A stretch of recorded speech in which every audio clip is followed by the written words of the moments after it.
getting the microphones working. Also, just for the benefit of anyone who's online, one of the cameras is not working perfectly in the room in its tracing. So be forgiving if you can't quite see who is speaking. You will be able to hear them and follow along, but slight technological letdown on that front. I'm now going to pass over to Celeste to confirm apologies received. Thank you, Chair. We received apologies from Councillor Latif and Councillor Jarvis, but we are expecting Councillor Mundy to arrive to substitute. Yep, thank you. Thank you very much. We now move to declarations of interest. Just to point out here, obviously we are talking about the local plan. It is quite likely that members will have had discussions with various groups who might be implicated at various points in the local plan. It would be particularly important for anyone who's had contact with groups who are speaking today to raise that. If it's just a case of it being about a site allocation, I would say you don't need to raise it unless that specific site comes up, because we may in fact be here all night otherwise. Were there any declarations members wish to make at this stage? Yes, Councillor Meyer. I received an email around the London Meadow Lane, but I haven't responded to it, but I acknowledged that I received that. Thank you. Thank you very much. Any other declarations members wish to make? Councillor. Thank you. Councillor Rowley. Well, I think we've covered bases that an email may in fact have been sent to many councillors covering that base. I will also add that in pursuit of the public speeches today, I have been contacted by the public speakers. I've not individually responded, but again, important to acknowledge that. If you become aware of anything during the discussions you think you should declare, then please do just put up a hand and declare it at that point. Obviously, given the length of the document, it is quite likely that at various points, things on which members have expressed opinions might come up. Right, we will now move to the minutes of the previous, oh, sorry, I'm skipping ahead of my own agenda. Now move to Chair's announcements. The only announcement I'm going to give today is just to remind a little bit about where we are in the process for the local plan. Obviously, this is coming to scrutiny ahead of the Cabinet meeting next Wednesday, ahead of full council on the 26th of January. So in that sense, we are able to make recommendations to go to Cabinet, who will then make recommendations to go to Council. I mostly just want to clarify that for public speakers, just so they know where we are at in the process in terms of who, where power sits on this. We'll now move to item 4, minutes of the previous meeting. These were circulated in advance. I will presume members have had a chance to review them. Were there any corrections any members wish to make? Are we all therefore happy to approve the minutes as an accurate record? Yes, thank you very much. Right, we can now move to our public addresses. So we have 2 public addresses today. Just for the benefit of those making addresses, you will have 5 minutes. Obviously, you have already shared copies of your speeches. Please do, to the extent possible, stick to the speech that has been shared in advance of the session. Once you have concluded your speeches, there will be an opportunity for members of the committee to ask you questions. So please do stay in the public speaker's seat afterwards, should members of the committee wish to clarify anything with you. With that, I invite our first public speaker. We have Bridget Taylor, Deborah Glasswood, and Evelyn Sanderson. Thank you very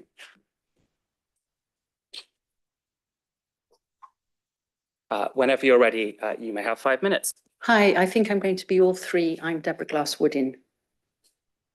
There are several flaws in the local plan process and content that require your scrutiny.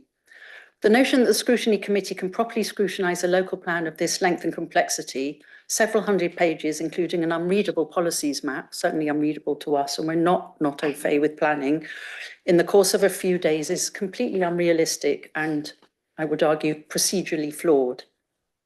There's some very important statutory information that's missing. The officer report doesn't include even a summary of the responses from the last consultation, never mind an explanation of any changes that might have been made in the light of that consultation or the reasons for ignoring the consultee feedback, which the Town and Planning 2012 Act requires. It doesn't meet essential transparency standards in any way or fulfill the stated corporate priority of supporting thriving communities, which would involve open and transparent democratic processes. This information needs to be provided before you can scrutinise this plan in order for it to be properly considered. There's additional key information lacking. What's the proposed balance between new jobs on the one hand and new housing and green spaces on the other in the city, and how has that been reached? In particular, has any of the land previously identified for employment use been firmly reallocated for housing? This was a promised policy change around a common theme in many responses in previous consultations. And if the plan continues to prioritise the huge increase in employment and economic growth over better provision for housing for the existing population, especially genuinely and permanently affordable housing, Oxford's housing crisis, as well as the related infrastructure issues, flooding, sewage, water scarcity, congestion, pollution, and loss of green spaces, will continue to get much worse.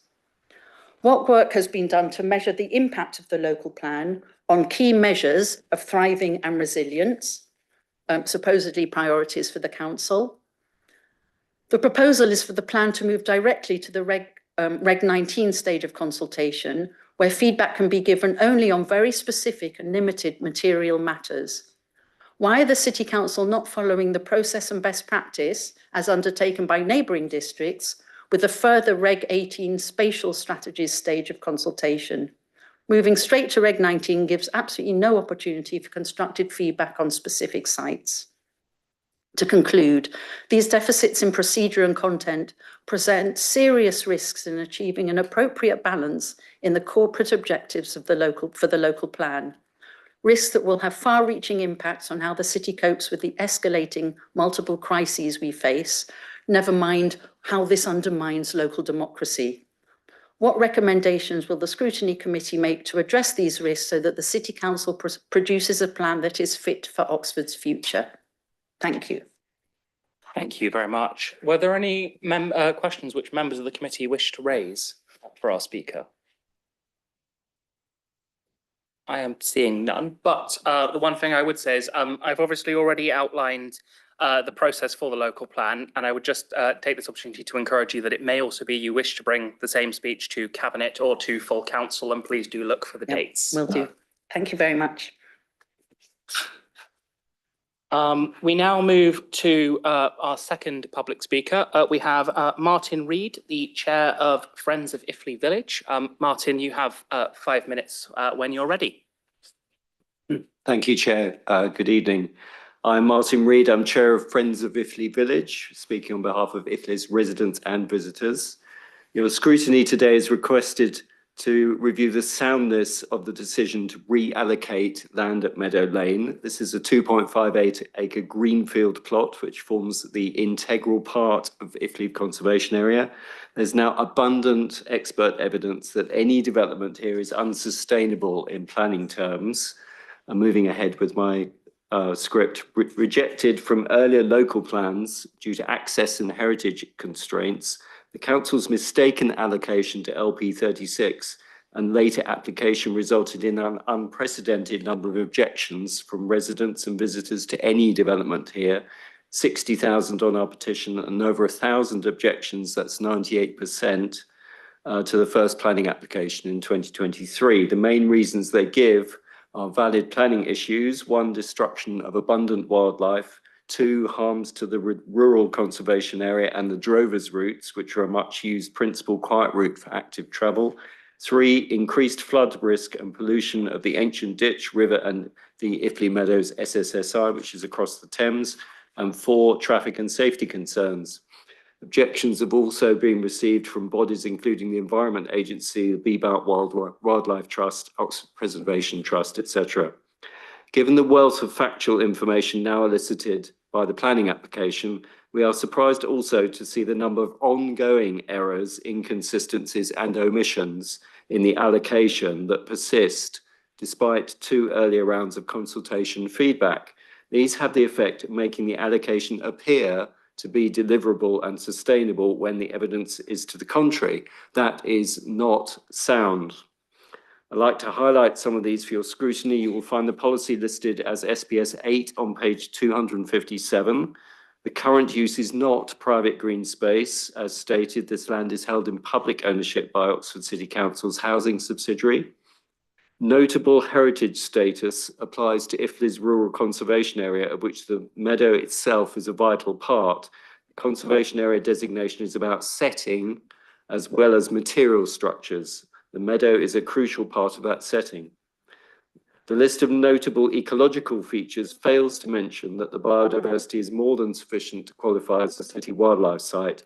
The council's own consultants concluded it was of county level importance for invertebrates alone.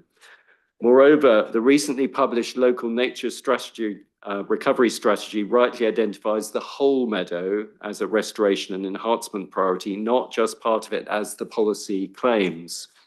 And lastly, in terms of urban greening, given that achieving BNG is highly unlikely and impossible on site, no credence can be given to the claim likely to score above the urban greening factor target. Please see my statement for additional errors. We wonder how the council can achieve their aim to, quote, get the local plan right while steadfastly ignoring input from large numbers of residents. For example, the early engagement strategy elicited 50 emails asking that land at Meadow Lane should not be developed. The council's engagement survey highlighted cross-cutting themes, including protection of green spaces, sewage and flooding concerns, and the importance of aligning development with community health and well-being. It is unclear that any of this early engagement feedback was taken into account at Reg 18. Currently, Reg 18 consultation feedback is not available. Surely scrutiny of the Reg 19 cannot proceed without the consultation report on the Reg 18, as the previous speaker has mentioned. So to conclude, any development of land at Meadow Lane is clearly unsustainable in planning terms, given the weight of evidence and the clear and unresolvable policy conflicts that have been exposed. It is misleading to mask the extent of unsustainability with errors, omissions, and inconsistencies in the local plans. Indeed, this is procedurally wrong. It is contrary to the local plan's stated objective to seek feedback, but fail to take into account the ongoing level of valid objections from residents, statutory consultees, and other expert bodies. Finally, you will notice that the minimum number of houses for this allocation has been reduced from 32 in LP 36 to 0 in draft LP 45. Why exactly is the council continuing to pursue harmful development here when this site is not needed to provide any material contribution to Oxford's housing need? We invite the Scrutiny Committee to question how the expensive, resource-intensive and risky process of continuing to pursue development on this ancient meadow is either politically advisable or financially viable.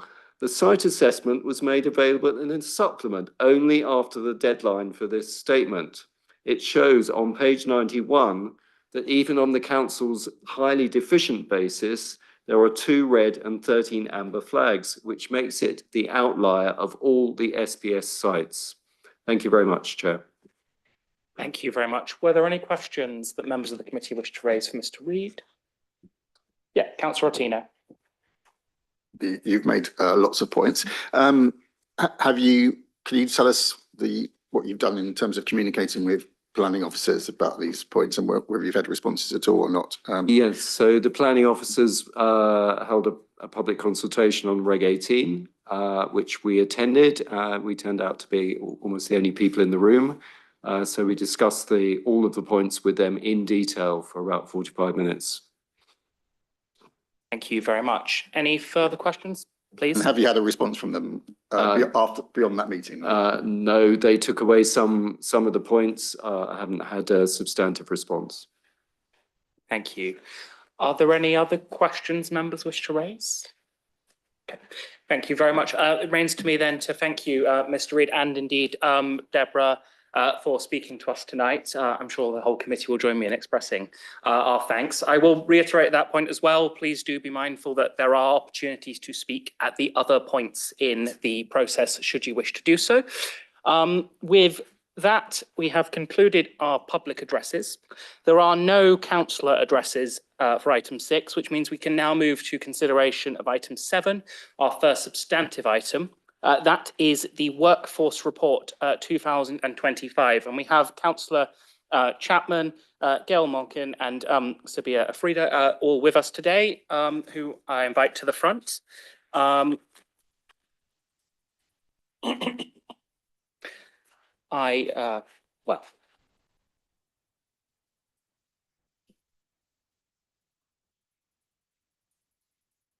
thank you very much for joining us today.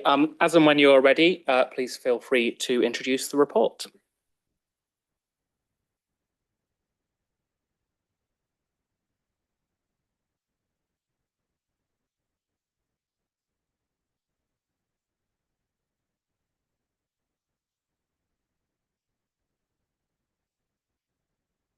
Sorry, microphone.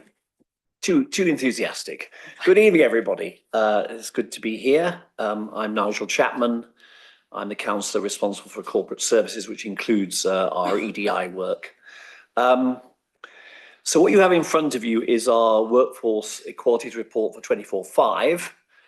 So it's a snapshot of the position on the 31st of March 25, some 9 months ago.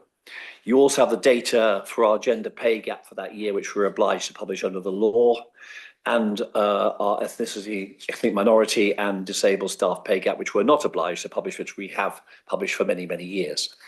My colleagues will be happy to answer questions about both the kind of detail of the data and also some of the really splendid initiatives which we are undertaking and which are starting to have traction on these issues in due course. But I want to say, first of all, thank you to them because they work incredibly hard in this area. Thank them for the wonderful report they've written, which is a very positive story broadly. I mean, there's no doubt at all in my mind that after 3 or 4 years of really hard work since 2022, these initiatives are gaining traction. And in particular, some of the work around positive action is particularly praiseworthy.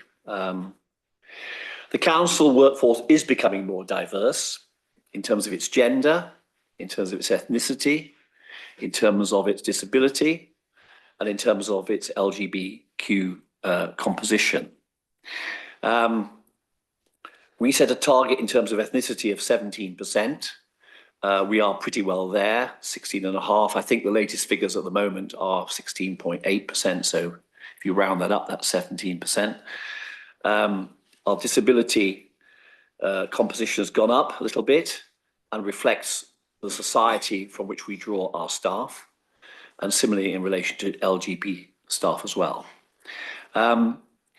We have to treat the figures with a little bit of a pinch of salt, Chair, because there are in some of these areas quite a significant number of staff who don't wish to declare their protected characteristic, and they're not obliged to.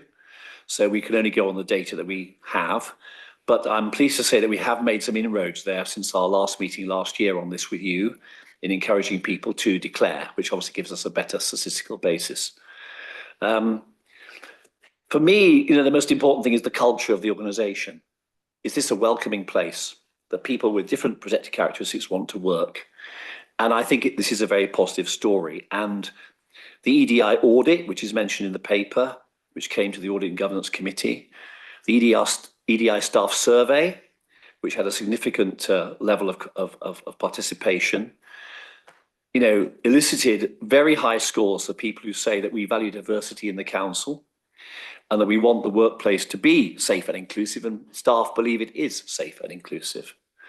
Then you have the annual staff survey, which every organisation does, which again has some very positive scores around how we respect the differences of people who work for the council and the sense of belonging. Again, last year, Chair, your committee raised the whole issue of equity and sense of partnership and engagement.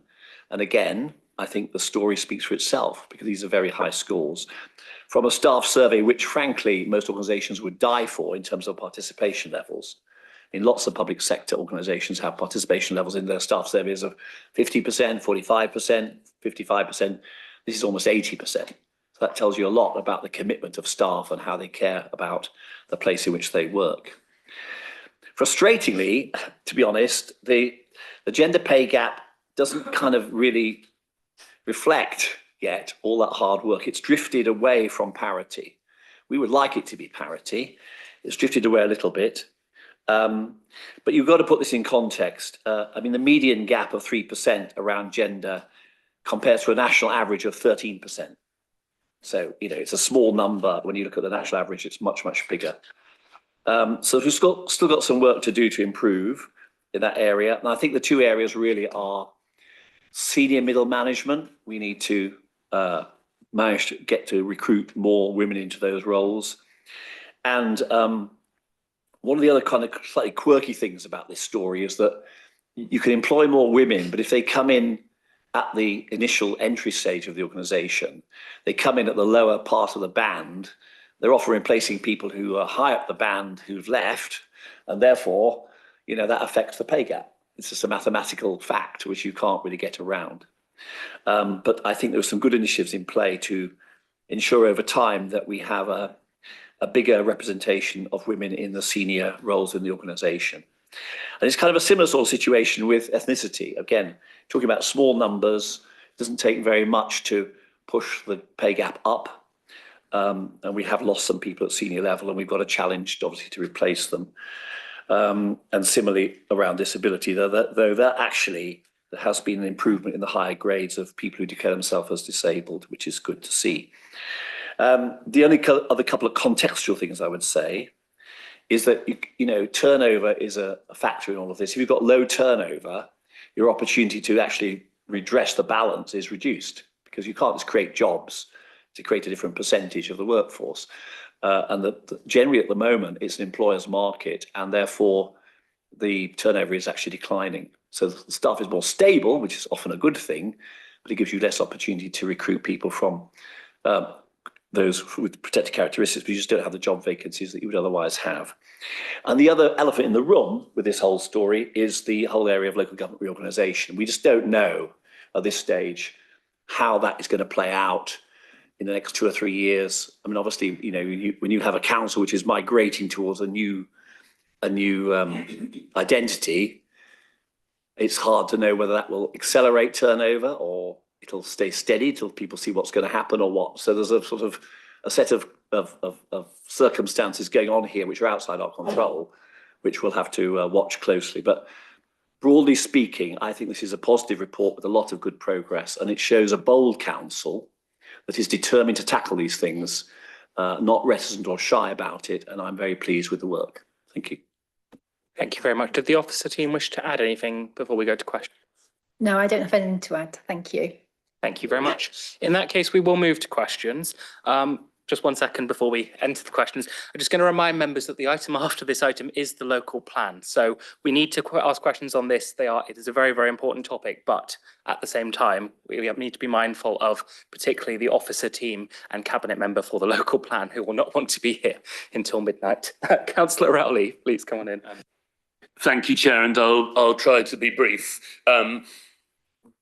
Yeah, the council is being bold on this, and we are one of the few councils that publishes an ethnicity and disability pay gap data, and we've done so, I know, for a number of years, which is a very good thing. Just a brief question on, hopefully, on paragraph 43. It's easy to understand why there has been a slight rise in pay gaps this year, because, and this is a good thing, we've recruited a lot of people. Our diversity has increased, and the people we have recruited are at the lower end of their pay grade, which goes up by increments. However, the limited data there is from local authorities seems to indicate that on ethnicity pay gap, we're behind comparable local authorities. Has any analysis been done, or will any analysis be done as to why that is, and if there's anything that those councils are doing that we could be doing?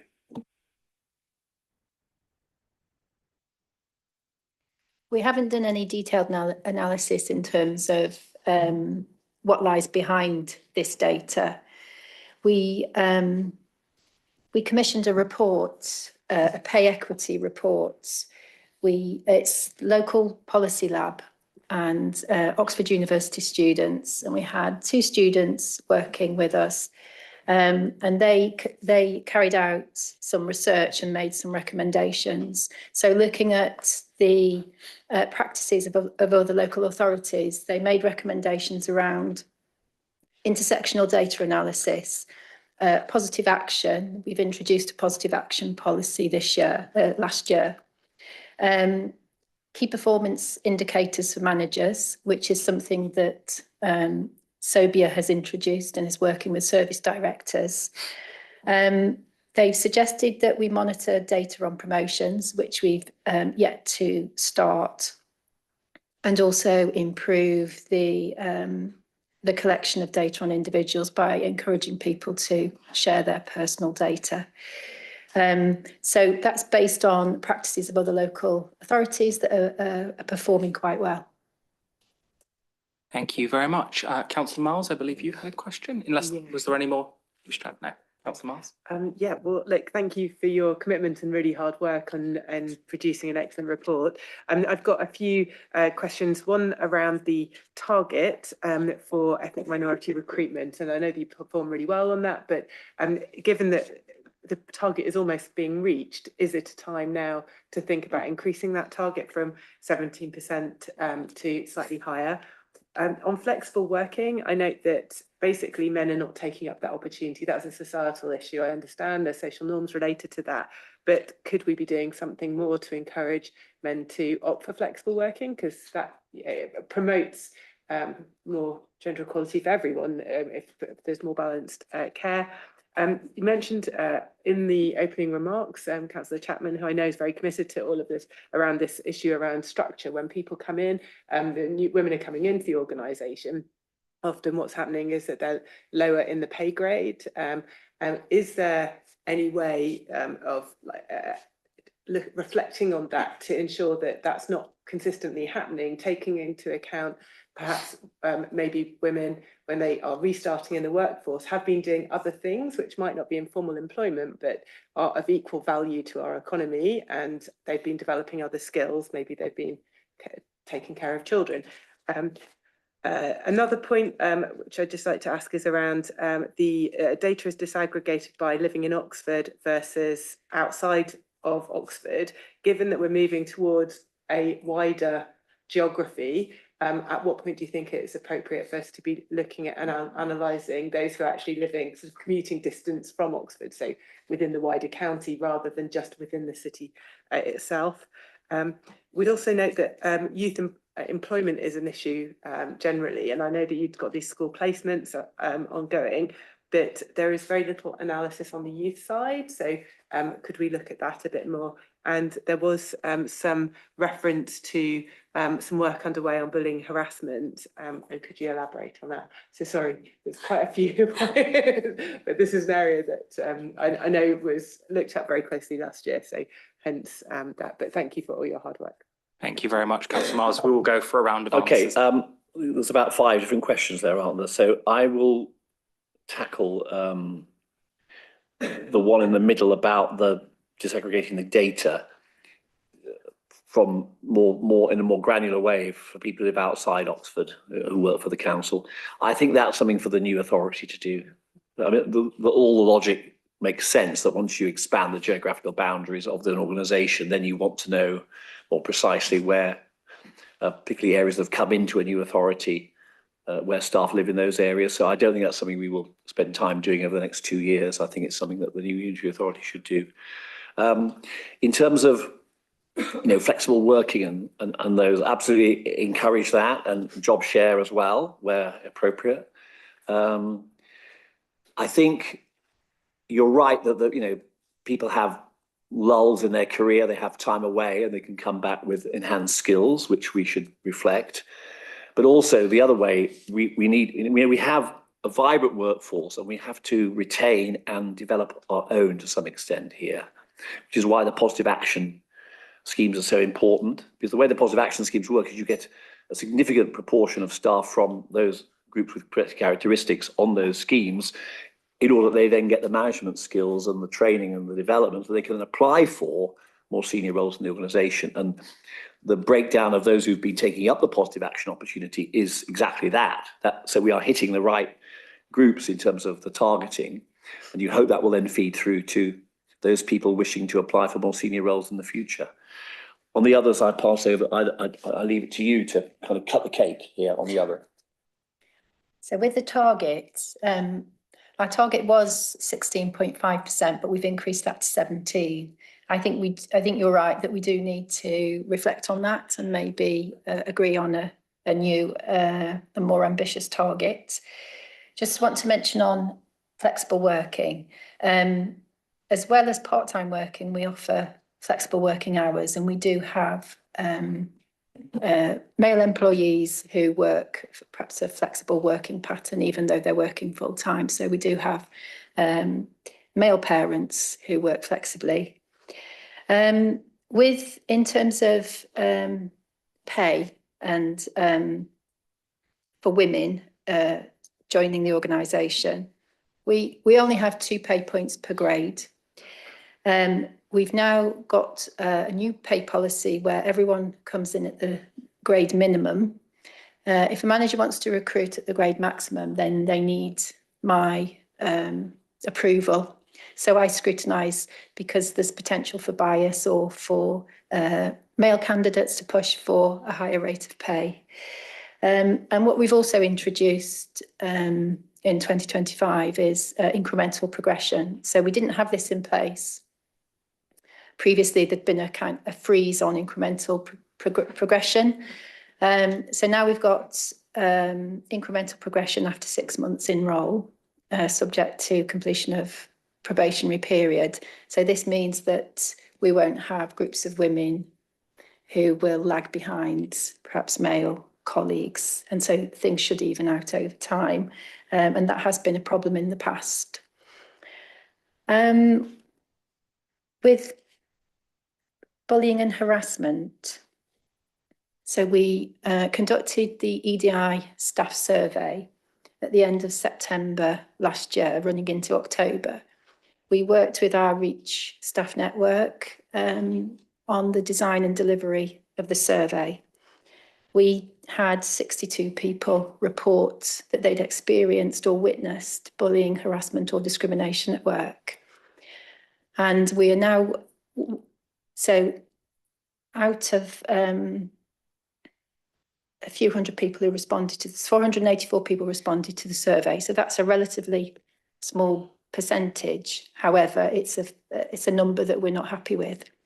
So we're working with the Reach network. Sobia is leading the work to look at how we can address the reporting of bullying, harassment and discrimination, to offer a new route for staff to report confidentially. So that's some of the, yes, but I'll hand over to Sobia to talk about youth employment challenges, and you can perhaps add as well. Okay. I was actually going to talk about the survey a little bit. Is that okay? Yeah. Just to say that we're at early stages where we looked at the results, and I've produced a report which I will share with service directors at the end of this month. But I'm also looking at anonymous reporting, so a mechanism where staff don't have to actually speak to a member of staff at the council, but they can speak to a different organisation where support will be given. It's not concluded yet. I only had the conversation yesterday with this company, but I'm looking at a few companies to see what they provide and what will fit for our council. So staff feel comfortable to speak to someone who's qualified, HR consultant, lived experience, which I think is really, really important, where they feel comfortable, and then we'll get reports on that quarterly, and then we will look at that as well as guidance. So it's kind of a preventative method as well, because maybe the problem is not as serious, but they have someone to speak to. So we're looking at that. So I just wanted to add that. So, okay. And what was the other question? I didn't get a pen. I didn't write it down. Youth employment challenges. Mm-hmm. So the focus of this report is on the focus of the report is on the people we employ, but Sobia has been doing some work with local communities. So I'll leave her to describe what that is. Yeah, thank you. So yeah, that has been a bit of a challenge because obviously we do a lot of hybrid working, but we have had schools come in to do work experience who have who we focused on disabled students and neurodiverse students, which I think are really important because they have lack of capital of getting those places. And we've done that in the last 2-3 years since I've been here, and also working with diverse disabled students at the universities as well. So that's been good. And also trying to publicise our posts in our local areas where we have locality managers, etc. So kind of diversifying that as well to improve, to make young people think, I want to work at the council, and kind of get rid of some of the perceptions they have of us as all being very old and boring and doing dustbins and things, because that's what a lot of young people think. So kind of like really promoting what we do here and the opportunities that you could start at the contact centre, like lots of people have, but you can work your way up and move sideways. So we are trying to do as much as we can on that as well. And it's the interviewing skills. Oh yeah, sorry. Yeah, and we're also, we've got some providers that we work with for our aspiring managers, and some of them are giving time in our local schools, which is Oxford Academy and Greyfriars, actually next week, where they'll be giving quite a few hours of support of interview skills, particularly for disabled and neurodivergent students, but it can be anyone, but we encourage those students in particular. So we've got providers doing that, and that's something they're offering for the schools for free for the first time this year, and I hope that will continue as well. Thank you. Thank you very much. I'm going to go for a round of questions just for the benefit of time. So Councillor Corres, then Councillor Ortino, and then I have a question myself at the end of that. Okay, first, thank you very much for this report. I would like to comment about this report because I think they have some good data, but also some data need to improve. But I'm going straight away for the questions I have got. The data show that 41% of the jobs applicants are from minority ethnic groups, but they only make up 24% of the actual starters. Why is there such a significant drop off between the application stage and the hiring stage? Thank you. Thank you very much, Councillor Ortino. If we can take questions in a round. Yeah, also in terms of ethnic diversity, obviously our population of our city is much more diverse than our workforce. Can you give some practical examples of, sort of outreach activities that you've maybe done or plan to do with different ethnic minority groups or religious groups that are the purpose of which is to try and get those people to apply for jobs at our council? Thank you. And I also wish to raise a question. Firstly, though, I would like to express my congratulations again on the work that is being done to support equality, diversity and inclusion. Councillor Chapman, there's a question I've raised before for Council. Obviously, we are currently still awaiting guidance from the EHRC regarding trans, non-binary and gender questioning people and how their rights work in a workplace context in light of the For Women Scotland decision. Obviously, given that we're still anticipating this, I appreciate this is quite a difficult question, but has consideration gone into the potential impact of that on particularly trans and non-binary members of our workforce? Noting, of course, that following the following the census, we know that Oxford has a very, very high representation of queer, trans and non-binary residents.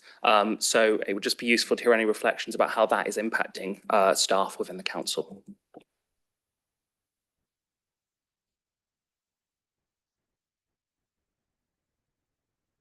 I wrote down a very quick note around the composition of the nature of the individual parts. Yeah, Councillor Corres, do you want to qualify? I can't give you a precise reason why there's a gap, except to say there's a sort of common sense factor here, isn't there? That in any group of people who apply for jobs in the council, whatever their background, you're going to get people who think they're suitable, they come forward, but the fact that they don't all get interviews means they don't meet the criteria in front of you. And then the fact they don't all get appointed means that because it's a competition, in the end, you may have a number of applicants for each job. So I don't think you should read into that a particular set of issues, really. What's more important is actually getting people to come forward in the first place to apply for jobs, that they have a good experience. They go away and tell their friends and family that this is a place that treats them properly when they apply and takes their application seriously, and appoints on merit. And that's the reputation we want to have. So that's the way I kind of see that issue. I'll leave the other two issues to my colleagues to deal with. particularly on the EHRC guidance issue, which you did ask about last year. And I think it's a very important issue. I may say something about that at the end. Okay. Do you want to mention right to work? Because the data's. No, I think. Okay. I'll let you. So, you're right. So that's quite a high number of applicants. However, we've, in terms of appointments, the previous year we appointed 18.5% of new starters were from minority ethnic groups, and that's gone up to 24% in this report. So we have made some progress. I'm hopeful that we'll continue to make progress as we've introduced anonymised applications now in our standard application form, and to reduce bias in shortlisting. And we've got planned for the next 12 months more work to do with managers on inclusive recruitment practices. So I'm hoping that we'll see an improvement there. In terms of the next question, so we've, as I mentioned, anonymised applications is helping us in terms of recruiting a more diverse workforce. We've improved our sort of language around recruitment in terms of encouraging applicants from a diverse range of backgrounds. We believe that has made a difference, and we look to advertise opportunities as broadly as possible. So that's what we're doing in terms of encouraging people to apply for roles. We also are working with our current employees to look at development routes. So Aspiring Manager Programme is a positive action initiative that we're using to help people develop their careers within Oxford City. And in terms of, so we are waiting for guidance from the EHRC. In terms of impact on the workforce, we know, because we've been in discussion with employees, that trans and non-binary and gender questioning employees are struggling at the moment, so they're quite anxious. So both Sobia and I have been meeting with staff. The outcome is that tomorrow we're doing an internal piece around a trans network. So we're looking to set up a confidential trans network for staff and hoping that will be a mechanism for support. I don't believe there will be a huge impact for our workforce in terms of their experience of working for Oxford City Council. And we don't have the same challenges as other organisations, such as changing room facilities, that kind of thing. So I'm not expecting a large impact in terms of the workforce. Sobia, did you want to add anything? I would say that in the last year we've done a lot regarding trans, and even though it's not been visible, we've been having lots of conversations, and we did a trans lunch and learn last March where we had huge numbers, and that was that gave the confidence for people to come forward and kind of approach us and talk to us, which I think is the best way, where they feel safe. So, you know, I feel we've done a lot of work, and we're still in conversations with people on that subject, and it's very vital where they feel comfortable to come forward to us. And I'd just like to reinforce Sobia's role there. I mean, you know, she has really reached out, and it's evident to me that because of that work, people are now coming forward themselves and feeling confident enough to share their concerns with us, not just about that particular issue you mentioned, but generally, you know, what it's like to work for the council. And, you know, there are sort of informal networks being established, and this is to give people mutual support, which I think is absolutely right. Now, again, you know, if we didn't have a welcoming work culture in the organisation, nobody would be coming forward, I can assure you, in the present climate, and wanting to talk about their the nature of their sexuality. If they felt it was a threatening place, it was light, it will make life really difficult for them as a result of the guidance that might come out in a few months or however long it is. So I'm quite encouraged by that. And I think, you know, the guidance is the guidance and it will take time to come out.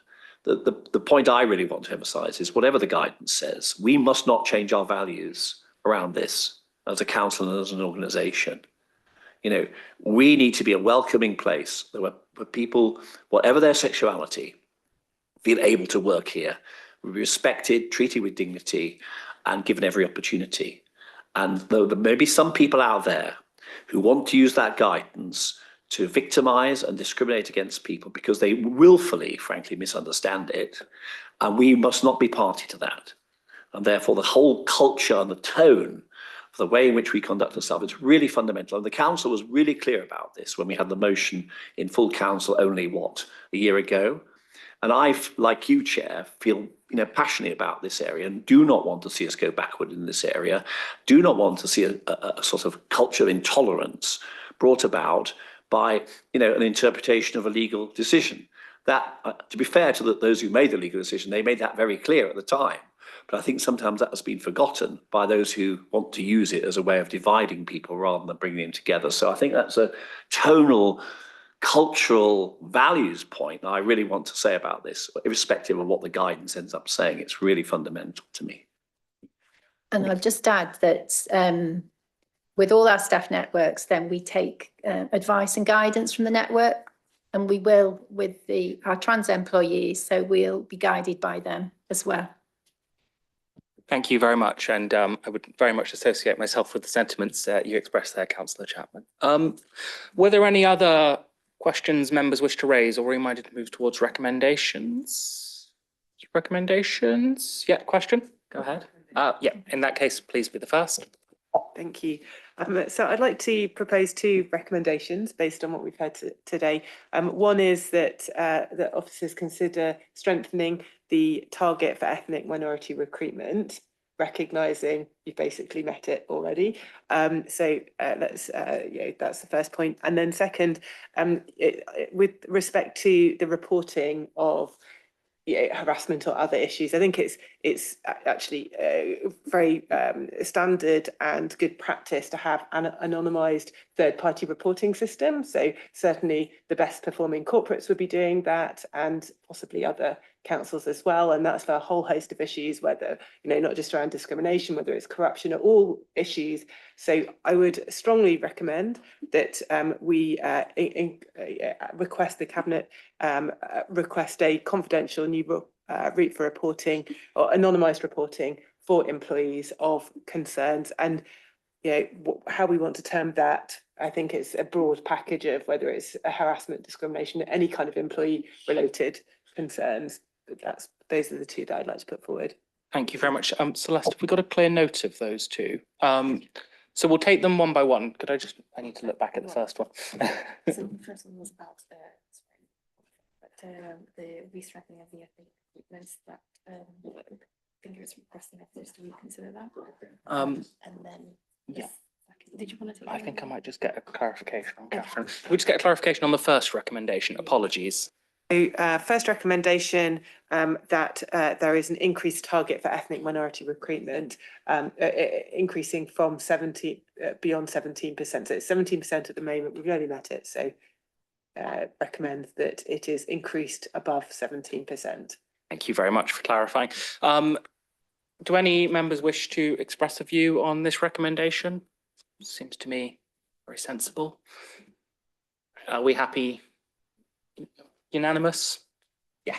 Okay, we will take that forward. I presume we've got a clear record.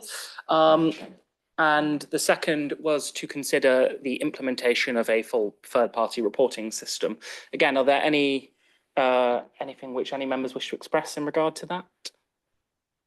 Again, I agree with the sentiment Councillor Miles has expressed that this is fairly standard practice in the private sector and in other sectors. So I think it would be a really, really positive thing. And I would certainly support the recommendation.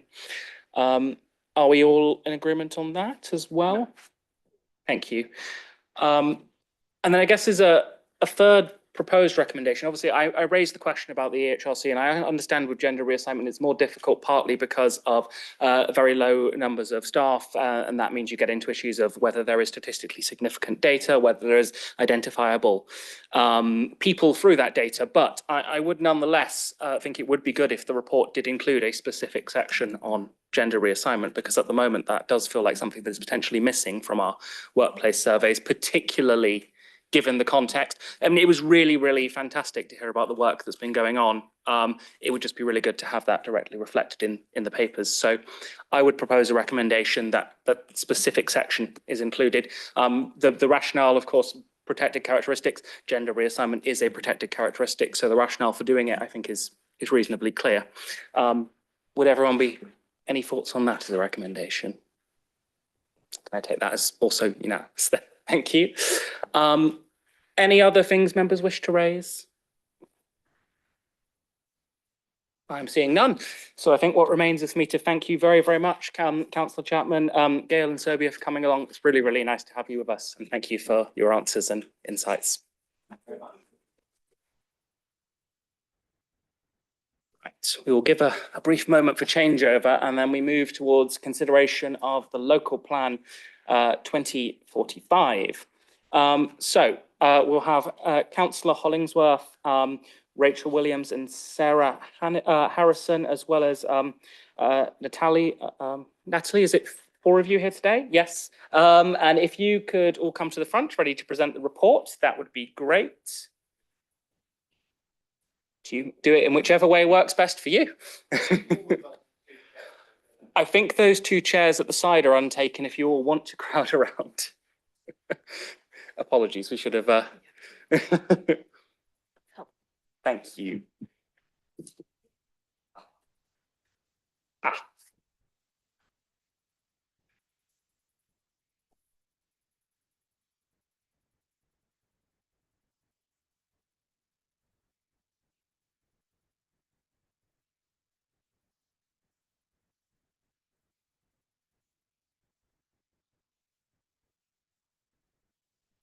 Okay. So having done our room rearranging, Councillor Hollingsworth, the floor is yours as and when you're ready. I won't say anything about planners and rearranging things. Right, I will do a brief overarching introduction. Obviously, it is an extremely large document, so I think it's probably sensible if we try and give you that broad introduction, and then because we can't predict where your questions may come from, and then we'll roll where you roll, I think, if that's okay. One point, obviously, a local plan has to be compliant with National Planning Policy Framework, the NPPF. The government is consulting on a quite significantly restructured NPPF with some significant policy changes in it, but it is not yet in force because they're consulting on it. So we are going with the December 2024 version of the NPPF. The crucial thing to bear in mind is a local plan has to be compliant with the NPPF. You cannot change the NPPF with your local plan. So that's a kind of a very broad brush factor to introduce.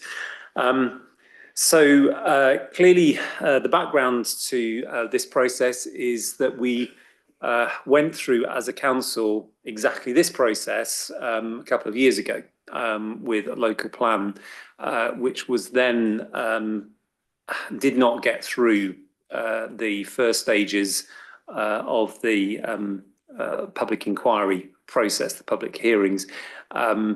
Rather technical reason about a particular calculation data. The broad principles never really got challenged. It was on a technical issue. What we've done is, as you know from our previous visits to Scrutiny, is gone back over to make sure that that issue is resolved by using the NPPF housing need calculation rather than anything more complex. So nice and simple, no difficulty with that. And we go back. A lot of the policies are identical to the ones which went through scrutiny through full council, and so on. So there have been some changes to reflect slight shifts in the MPPF or shifts, in fact, on the ground, but there's an awful lot of it is quite similar. What I did want to say is I think anyone I'm sure you've all read it from page 1 to page X of all 500 odd pages. What you will notice from the chapters is that they are restructured, they are fundamentally rewritten, they are shorter. I think they are much more accessible, and I would say that I was a little concerned that this might be quite a high bar for us to achieve when we said we would do it in a very short timescale. But actually, I think it's been very successful, and I want to give my thanks, mine personally, to certainly the team around me and all the others who contributed so hugely to this. They're always a pleasure to work with, but the professionalism in the way everything is presented, I think, is absolutely excellent. I'm really proud of this. Anyway, enough of that. So some of the key issues here. The key policy issues are always, because the MPPF requires that, legislation requires that, they are around housing need and meeting the need for the economy, employment. It is a fundamental fact, as it has been for the last local plan, that the housing need for Oxford is considerably higher than our ability to meet it. That has consequences. A key consequence, obviously, is that our neighbours have some with slightly more enthusiasm than others, but they've all been extremely professional about allocating sites in their local plans to meet our housing need, and you can see some of those coming forward around the city. That is going to go, we're going to have to go through that again with this, because as you will see for the numbers, I'll get officers to do the details should you wish to go down that, the number of homes needed each year and the number of sites that will be available, one is conspicuously bigger than the other. So that's a really important point. But I wanted to just, in finishing my introduction, pick up on the employment elements of this and just, I hope, encourage you to think of this as not just Oxford and Oxford's boundaries, and it ceases as soon as Oxford boundaries are reached, and then it's irrelevant what impact it has thereafter. So first of all, sort of a policy point, I did double check this to make sure I've got this correct, but the proposed policies, policy E1 in particular, but also policy H4, every employment site can be used for housing. There are criteria which need to be met, but every single one can have housing on it. There will be some which have other reasons why they couldn't be. So, for example, if they were in a floodplain or something like that, which can't be allocated for housing, but there is nothing in our employment site policies which says they can't use it. And unless I have missed something, and I do apologise profusely if I've not, because I didn't check this before we came and sat down, there is not a single square metre of additional employment sites allocated in this local plan. They are all existing employment sites that we are talking about. The factors I wanted to touch on, important one, and may come up in your questions. This is a local plan. So this is, should a landowner, whoever that landowner is, whether it's a public landowner, a private landowner, an individual, a company, whatever, it is creating policies which tell them if they wish to do something with their land, what they can do on it, and therefore what they can't. It is not the same as telling them that they have to do something. If they own a piece of land and don't wish to proceed with building a new science lab or new houses because they don't want to, there is nothing that we as an authority can do. There are very special circumstances with compulsory purchase orders, but that's not a planning policy. That's a very different issue. So a local plan cannot require people to do things with their land. It can say, don't do this, but it can't say you must do this. You must change it from this to this. The broader point, though, I wanted to touch on was economic growth and how it's happening. And I think I'm fairly sure I recollect mentioning this at the last Scrutiny committee, that if you go back to the 1920s and the 1930s, Oxford was the fastest growing city in the country, which is an interesting fact that is often overlooked. And it was being driven by its economic growth then, particularly around the car industry and the things related to that. And Oxford's got economic growth that is happening. And that has potential positive impacts which go beyond Oxford. So some national thoughts. I'm sure many of you will share this view. If you go back to 2008 and look what's happened to the UK economy from 2008 onwards, it's been miserable. There's been some of the weakest economic growth of any developed country. And the consequences of that, we can all see, are negative. People's lives have become worse. People are more deprived. Inequality has risen.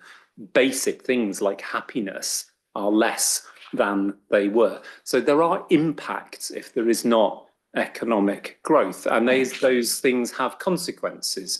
One can, I'm really nervous about mentioning this word, don't go into questions on it, but one could look at the Brexit vote and one could say that one of the driving factors behind it was that sense of inequality and that sense of deprivation that was coming from that failure to have economic growth. If you look more recently, there are plenty of other things one can look at, whether they're on lampposts or around roundabouts, or they're on social media or up and down the country. Deprivation is a serious thing. Oxford has the potential to contribute positively to not just our economic growth, and that was my point, but the economic growth of the country. We're one of, I think, three, isn't it? It's London, Cambridge and Oxford who contribute positively to the Treasury. Every single other city or town in the entire country does not contribute positively. We have an opportunity to do something like that, and we can't look at deprivation and then say, well, we're not doing our bit when we have that potential. The other thing I wanted to mention is another piece of planning history, because I think this is relevant to this local plan and what we're attempting to do. So if you go back to the 1980s, and if you look at the strategic planning that was being done at a county level there was an imagination that somehow you could take economic growth out of Oxford and you could shift it other places, and therefore you wouldn't need to have any housing in Oxford. So you can see the growth of places like Abingdon, of Didcot, of Witney, of Bicester, Banbury to a slightly lesser extent, all of those being driven by this approach. And it was based on a theory that Oxford could be dreaming spires and a decaying car factory, and it would gradually decay away and it would all be fine. And it wasn't. And if you can look at ample examples, there was an estate in Witney in the 1990s, often comes up, 2/3 of the entire population got in cars, drove back to Oxford because that's where their jobs were. How did that benefit Witney? How did that benefit those families? How did it benefit the environment? Those kinds of things, I think, are really important. So you can look at what the consequences of these things are like now, because what happened in the 80s and 90s was the car factory did go into decline. So a lot of the harmful impact in terms of housing shortage wasn't immediately obvious. Now that the car industry has got better than it was in the early 90s, when it was only a couple of thousand people working there, and certainly there's plenty of other opportunities, the housing shortages were right the way across this city. Every single level of housing are obvious. And that does point to an acute need. My summary, though, is it isn't possible to solve that housing crisis by going, well, we don't want the economic growth and we're going to magic it away. It did not work in the 80s. It will not work now. And it has consequences, not just in Oxford, it has consequences across the entire UK, which we need to take seriously. So that's all the challenging things we've tried to face up to in coming up with a local plan that strikes a balance between meeting housing need, reflecting that reality of economic growth, trying to manage it, not allocating any new sites for economic growth, but at the same time being aware that it will happen, and you look at the increases in density of some of the lower density sites. We're in a challenging place, and none of this has been easy.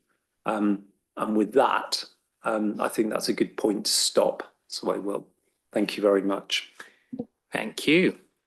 So we will go for questions in banks if possible. I'm going to suggest that we at least make a delineation between policy and site allocations, and we start very much on the policy side of things. I don't want to go back and forth because that might become very confusing for everyone concerned. So I will go around for a first round of questions. Can members who wish to raise questions please show a hand? I see Councillor Miles, then Councillor Ottino, then Councillor Mundy. Councillor Dares, I'll get you first in the next round. Thank you. So something that seems to be missing at the moment, and it's a question whether it's feasible at this stage to look at, is around the density of hot food takeaways in district centres. I understand that this is something that local plans elsewhere have addressed and is a concern that residents raise with me, which many of the district centres or even the city centre is just offering now one type of offering and not a mixed retail. And the way this has been done in Manchester, which is run by a Labour mayor, which interestingly, he has implemented a requirement where there's a maximum allowed of hot food takeaways in a particular district centre. There are two dimensions to this that could be considered. One is around also looking at the proximity of hot food takeaways to schools as well, so that you're not encouraging children to be buying KFC on the way to and from school. And there's some that's been addressed in a local plan. So is that something you've considered? And if not, is it too late? Can we look at it now? Second related question, which again is something that authorities of the same political party in other parts of the country have been looking at, is around a place efficiency duty on developers. Now, this is something that a former councillor of Oxford City Council, that's now a MP, has been promoting at a national level. That was the former councillor Hayes, and that is looking at place efficiency duty on developers. Is that something that we could look at, given that we have had cross-party agreement on promoting play at the city and in developing a city centre playground, for instance? And a final point at this stage, which is around the remerging of dwellings on H8. I understand that there are some requirements that have been put in this, but one thing that keeps on coming up from residents is where elderly relatives are being cared for, or actually sometimes younger relatives in the same house, and they have had part of their house has been subdivided into an apartment for them or for their carer, and residents are finding it difficult to then reconfigure in the entire that house in its entirety at a later date when that subdivision is no longer needed for care purposes. So is there a way that could be addressed in this? That's H8. Thank you. Thank you very much. I will go to Councillor Ottino and then I might go for answers after two. Councillor Ottino. Yeah, in terms of the huge inequalities in this city, what is there in this plan in terms of policy that particularly addresses reducing that inequality? Obviously, more social housing will help reduce overcrowding in existing social housing, but I suppose particularly around economic development and employment, what is there or what is allowed to be in here that can try and ensure that the people that most benefit from that are the people who are possibly unemployed or on the lowest wages or struggling in our city? Thank you very much. I'm going to go for a round of answers now, and then I'll come to Councillor Mundy and Councillor Stairs for the next round of questions. Hot food coming. In policy C1, we have said that proposals for new hot food takeaways will not be permitted outside of the city district or local centres. So that does restrict them very much. And that's in line with the new wording in the MPPF, which says something very similar as what we can do. It does allow for a different approach, but only if it's justified with evidence, which we don't feel we have. And also, I think, don't feel it's necessary given this restriction to these centres, which may well, I think pretty much all have a fair amount of hot food takeaways already. So further restriction doesn't seem to be of benefit, particularly in terms of access to them. But I think that policy is in line with the MPPF and is a significant restriction that we didn't have previously.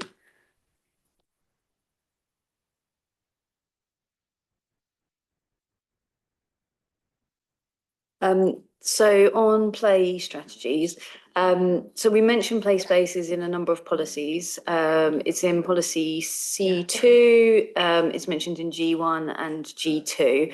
And generally speaking, we'd seek to protect green spaces, open spaces, or at least require reprovision to an adequate standard.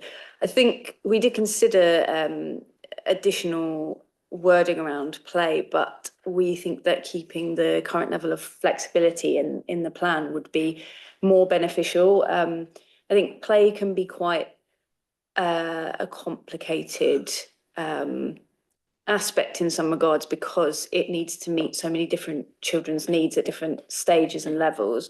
So we really want to make sure that play is delivered in the right way, whether that's for play spaces for girls or young people or, you know, young children in the right places. And I think it needs to sort of respond to the right context. And, you know, there may be instances where play is provided in abundance in an area, and therefore existing underutilised facilities might not need to be retained. So it's striking that balance of flexibility. But I mean, in summary, I think we do support play in our policies that I've mentioned. And our view is that having that flexibility is more beneficial. On remerging of dwellings. Oh, okay, sure. Yeah, so on the issue, I mean, I think many of us as ward councillors will have had exactly that issue arise, and it is a difficult one. And it's quite an important one because it emphasises what a planning policy can do and what it can't do. So so this, as you say, quite often, so the splitting of a single house into two separate units for a care purpose. What then happens is, as you say, that the application to turn it back into a single house will run into our policy, which says, and it's not a new policy, it's a policy that's been there in every local plan I can think of back to the 90s, that there will not be a loss of properties unless there is some overwhelming reason to justify it. So I think, I've had difficult conversations, as I'm sure you have with this. I think this is an issue that needs to be handled by not the local plan policy, but that first planning application. If somebody wants to do this, there are approaches. You don't have to convert it into two separate homes. You could have a degree of privacy, lockable doors and things like that, without splitting it into two homes. You could potentially, and it would rely, of course, on an individual application to discuss a fixed term. You know, so Oxford, the University of Oxford's got fixed 5-year things for its conversions. That would be a discussion that one would be open to have but it's not something that should be in a local plan policy. It should be a planning application being treated on its merits as the legislation lays down. So I think it's not something that I think we would want to change, because the danger then is if you've got a building which is 3 flats and it's been 3 flats for 50 years in, you know, some of the larger houses, say on the Banbury and Woodstock roads, and somebody acquires it, Basel 3, and says, well, I quite fancy living in a really big house, so I'm going to just convert that into one. That policy would allow them to do exactly that, and then we would not be able to stop it. And I don't think that's something we want to go down. So I think the issue here is for us as ward councillors, for people who are in that situation, to try and not get into this position and to have this discussion with the planning officers when they're thinking of making that change to their building, rather than to have a policy to try and make it undoable. Because I think there will be a whole series of unforeseen, well, they're not unforeseen, there will be a whole series of unwanted consequences, which will be much, much worse. I think there was just a very specific follow-up, so sorry. Okay, and then I'll come on to the inequalities. Just to clarify, because what you're saying there is for new applications, the challenge we have currently is that actually this is happening for people who are currently living in their property, and it's been done historically, and maybe that the spaces are no longer required. So it's kind of too late for all of those people who are in that situation. So is there a way that we could look at, and this maybe we have to take off this discussion, but looking at certain exemptions if it can be proved that within our policy framework that it is being used for a care purpose rather than for a commercial purpose. But so if you could just clarify. Each planning application has to be treated on its own individual merits. So of course it is possible, that's the nature of the planning system in this country. I couldn't comment on whether someone has that justification, because it will vary from one to another. But I, as I said, I think the issue that I would be concerned about is having a policy, because I think that policy would then head in directions we would not want. On the, I just lost my page probably, on the what can the local plan address about, no, it is there, I just know I have lost it. It is policy E3 on page 133 that you want to look at. What we are doing is looking for, can you scroll it down ever so slightly so I can get to the CEPPs? Community Employment and Procurement Plans. Thank you. That was the words I was trying to remember. So if you look at that, essentially what we can do when we've been doing this, we tried to get it in the last local plan. The inspector was dismissive in a pretty polite, but said, no, that's not a planning policy, and took it out. But we have found means of basically applying it. And essentially it's getting developers to sign up to one of these community employment and procurement plans. And we currently have a lot, a substantial number, where they're making commitments about apprenticeships, they're making commitments about their rates of pay, some of their accessibility policies, a whole range of things which you'll see listed in there, using, and this is a really important one, trying to use, if at all possible, local contractors who are very often excluded. If you're a small business, you know, trying to do your own building work, it's really difficult getting on these big sites. So these kinds of policies can be a really positive way. We are endeavouring to get it back in again. We don't have a local plan inspector yet because we haven't yet pitched it in. We will be crossing our fingers that it's met with a rather more positive thing, because we have now got evidence that developers are up for it and like it and have been delivering good things. So it's not something that's going to obstruct the planning system. It's actually a really positive thing. Good examples of the kinds of things, the Oxford North scheme, for example, has got some really good, positive, engaging work with apprenticeships for people, young people who are bluntly struggling to get out of their bedrooms, let alone onto a building site, and that's a really positive thing. Thank you very much. We'll go to Councillor Mundy, then Councillor Stairs.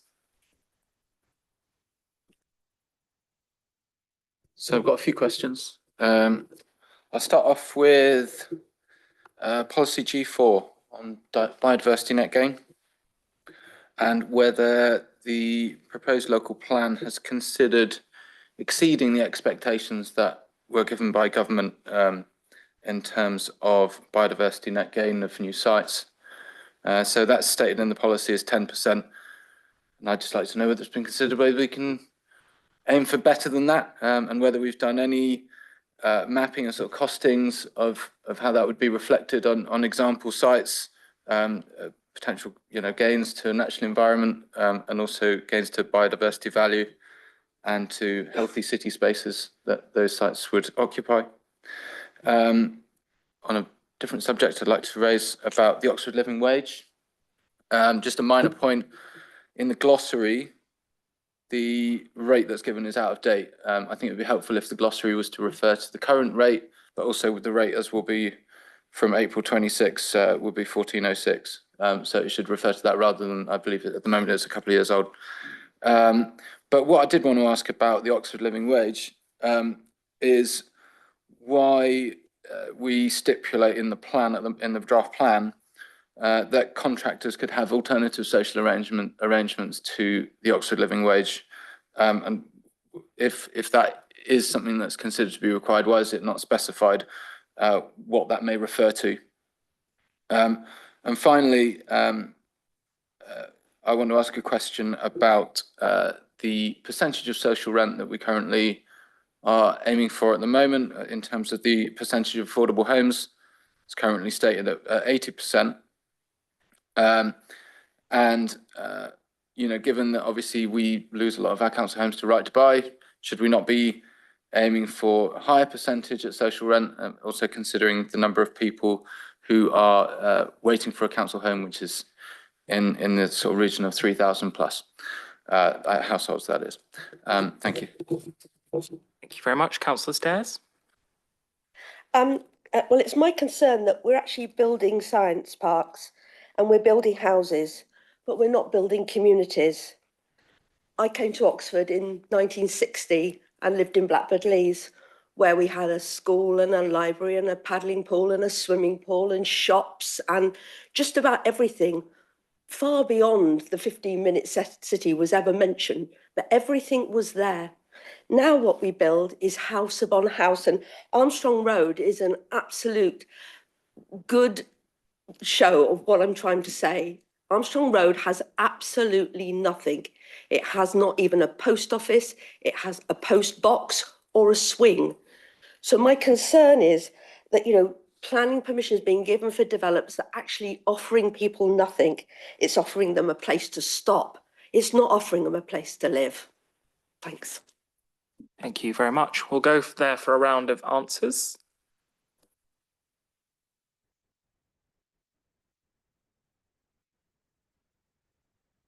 Okay. Biodiversity net gain. Yes, we did consider whether we ought to exceed that, but the government actually, in their updates to regulations, said that it really should be 10% unless you have very specific local evidence that justifies going above that level. And we don't think we do meet those tests, given that the nature of Oxford means it's already very difficult for that to be delivered either on site or even within the city, because there's just a lack of opportunity to do so. And in the viability testing that we've done for the whole plan, 10% can be afforded, but obviously any increase would affect other things which which have a cost. Do you want me to move on to any others? I think that living wage, there's a discussion on living wage, I'll let them deal with that. You do? You all right, do living wage? I could do the social rented first. Okay, we'll do so. We'll come back to the living wage question, but social rented first. On the 80% social rented, that is a really high percent of social rent that we ask for. Many places don't actually set a 10-year split for their affordable housing at all, or they certainly wouldn't be asking for that amount of social rent. It's exceptionally high. And that is also in the context of 40% affordable housing, which at the moment is also a very high level overall. We have to balance lots of things, all of which do have a cost. We could ask for more social rent. It would affect the amount of affordable housing that can be afforded overall. We've chosen a level that's right at the top of what can be afforded generally. Obviously, there will always be exceptions, but we have tried to prioritise social rent, which is why it's 80%. But obviously, other kinds of affordable housing do meet other needs as well. So they do have a use and a value and help meet different kinds of needs. So it does seem good to have some of those as well, but with a priority already on social rent. Yeah, I'll pick up on that. I mean, the demand figures for shared ownership, for example, have been huge. They've snapped up. So that is clearly affordable housing. It's of a different tenure and it's at a different level. But clearly there's a demand there. And in fact, actually, if you look at housing costs, whether it's rent at every level or to buy at every level, there's need and there's a gap all the way across. To really emphasize that point, if we made social housing 100%, it would be 100% of a considerably smaller number than 40%. So it would probably end up having not taken us any further forward, potentially backwards. If we look at the viability, I mean, London, if anyone's been looking at the London figures, they are struggling to deliver housing full stop, let alone affordable housing, because they've got viability problems that are making ours look fairly light, frankly. And that is a really serious issue. So we had the 40% figure, we have data that backs it up. So we will be going into that planning inspector hearing, arguing extremely strongly to get that 40% figure. But I strongly suspect there will be some pressure coming the other way. And if you look at what other councils have had, and the inspector will have to weigh up what the viability evidence is. And if our evidence does not hold up, we think it will. We think it's very strong. But if it doesn't hold up, then we will not get 40%. We may not get 80% of that being social housing. So it's really important for us to make sure we've got to be on solid ground on this. It's really critically important, because if we lose control in a public hearing like an inspector's report, then it could be out of our hands where we end up, and that is a position we want to avoid. Do we want to just pick up the living wage? Because I wanted to finish with a point about communities. I think it's a really good one. Yeah, so the point around the living wage glossary, that can be updated. That's fine. The alternative sort of arrangements, the other social clauses section, I think that possibly could be clearer. The SEP provision will be, it needs to be detailed in much greater detail in the technical advice note that will sit to support the plan. Obviously, we can't put all of the detail into the plan itself, but we can definitely look at what we put into that TAN to make sure that that's clear. Clearly, we want to, the policy is there to promote the Oxford living wage and ensure that those objectives are met around dealing with inequalities. So it's definitely something that needs to be robust, and it's something that we could sort of look to clarify. Yeah, and I think, again, it's a balance issue here. We could put an awful lot of detail into the local plan policy, but if things change, it was quite interesting hearing the discussion about legislation on AI and computers and so on this morning. The fact that it's taken so long to arrive at some legislation because people just adding more and more stuff to it. One of the issues here is we want to make sure that we've got something that's clear, but also there's got to be a degree of flexibility. If we're in a position where somebody's come up with a better idea we didn't think of in 3 years' time, it is better to have some flexibility around that. And we have had in the past policies where we were too rigid and we were actually ruling out things which were positive, which is not enormously helpful. So we just need to get that balance right. Thank you for spotting the wrong rate in the glossary. This has been put together at gargantuan speed. Things will be found and corrected here. Cabinet, full council, and then anything that's left will be corrected before it goes off for the regulation 19, but it's very helpful to have that feedback. Thank you for that. On this, the issue of the communities, I think you're absolutely right. I think it is a fundamental issue. And there are a number of things which this plan includes which address that. And there's some things which are a particular challenge that we face in Oxford. So I'll start with the challenge first of all. Armstrong's probably one of the largest sites we have developed recently, and it's not that big, a developer would say. It's not huge, you know, so they would perceive it as, well, a shop there is never going to work. A community centre is categorically never going to work. So it's quite difficult then in planning terms to say, well, if you build that many units, you've got to build shops and these kinds of things.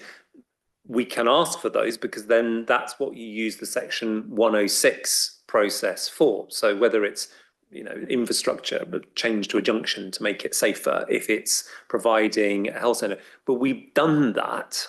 And I would use the example of the paper mill in Wolvercut, for example, where we used the section 106 process and a pretty positive developer to provide what was going to be a doctor's surgery. Provided the doctor's surgery, they built it, no doctor. NHS not interested in putting a doctor into it. And it's those kinds of things which become very challenging. Now, if these were bigger sites, then this becomes more easy. So, and I should have looked at the policies before trying to answer this. But one of the crucial things that I've been very keen on, officers supportive on this, is if you look at the history of Oxford local plans, you have Oxford, it's got a centre and then there's some stuff around it and all the focus is on the centre. You then get to the sort of 1960s when you moved here, you know, you start to see there's two centres. Yeah, there's one here, one in the city centre where we are, there's one in Cowley, and that's it. And then all the rest of it is not really relevant. It all focuses on those two. Very, very mid 20th century kind of approach to planning that you kind of like have nice separation between where people shop. Nobody lives there, people work, nobody lives there either, and you know that kind of approach. And you could see that being applied. What we've done in successive local plans is start to add in the district centres, so that the district centres are just as important. So whether that is Blackbird Leys, so district centre, Cowley, it's district centre, Headington, district centre, Summertown, district centre. Bluntly, I would have made it a bit more. We can see which word I'm heading for here. But what we've tried to do here is to go the next stage further and try and signal that Littlemore would be a very good example, Wolvercut, as you know, these areas which are kind of like villages, both of those two good examples of that. You could say there are others in around the entire city, which are just as important in their sense of a community, that people's attachment to it. So Barton would be a good example. The two Barton councils say that, you know, there's a sense of community. I live in Jericho and I'm a councillor for it. There is a sense, it's much smaller than some of these others, but there is a sense of community. You know, we kind of know each other because, you know, everyone bumps into each other the entire time. And it's very important to try and protect through the planning process as much as we can, whether it's shops, whether it's community facilities and things like that, because it's those district centres that matter. And I would say a shift, you know, fundamentally different direction to where planning went in the 50s, the 60s, the 70s, the 80s, and that separation of where people live and where they work. There's loads of people we know will have, you know, a laptop, they've just started a new business, they're buying and selling stuff or whatever it is they're doing. You know, they haven't got an office or something like that. They'll do it on their kitchen table for a bit, and then they'll go to the nearest coffee shop and spend all day there. We've all seen everyone who does that. You know, the next thing after that is you might want to, you know, a little bit of an office or something like that. We don't want them to be felt that they've got to come into the city centre for that. It would be great if there were places in Blackbird Leys with 5 people who are running little businesses, working, places in Littlemore where there are 5 people from, you know, learning from each other, bouncing ideas off each other, whatever it might be. There's something really fundamental about that, and that's where this community thing comes in, and it's in there in the policies. It's the trying to use section 106 to say you must build a shop, and then we have done that. Woodin's Way be another example of that. Shop, you know, people tried to run a decent working business out of it, never really worked, never actually made a business work in it, and that's the challenge. So it's a tricky thing to get right, but you're absolutely right. The difference is glaringly obvious, and that's what we want to try and address.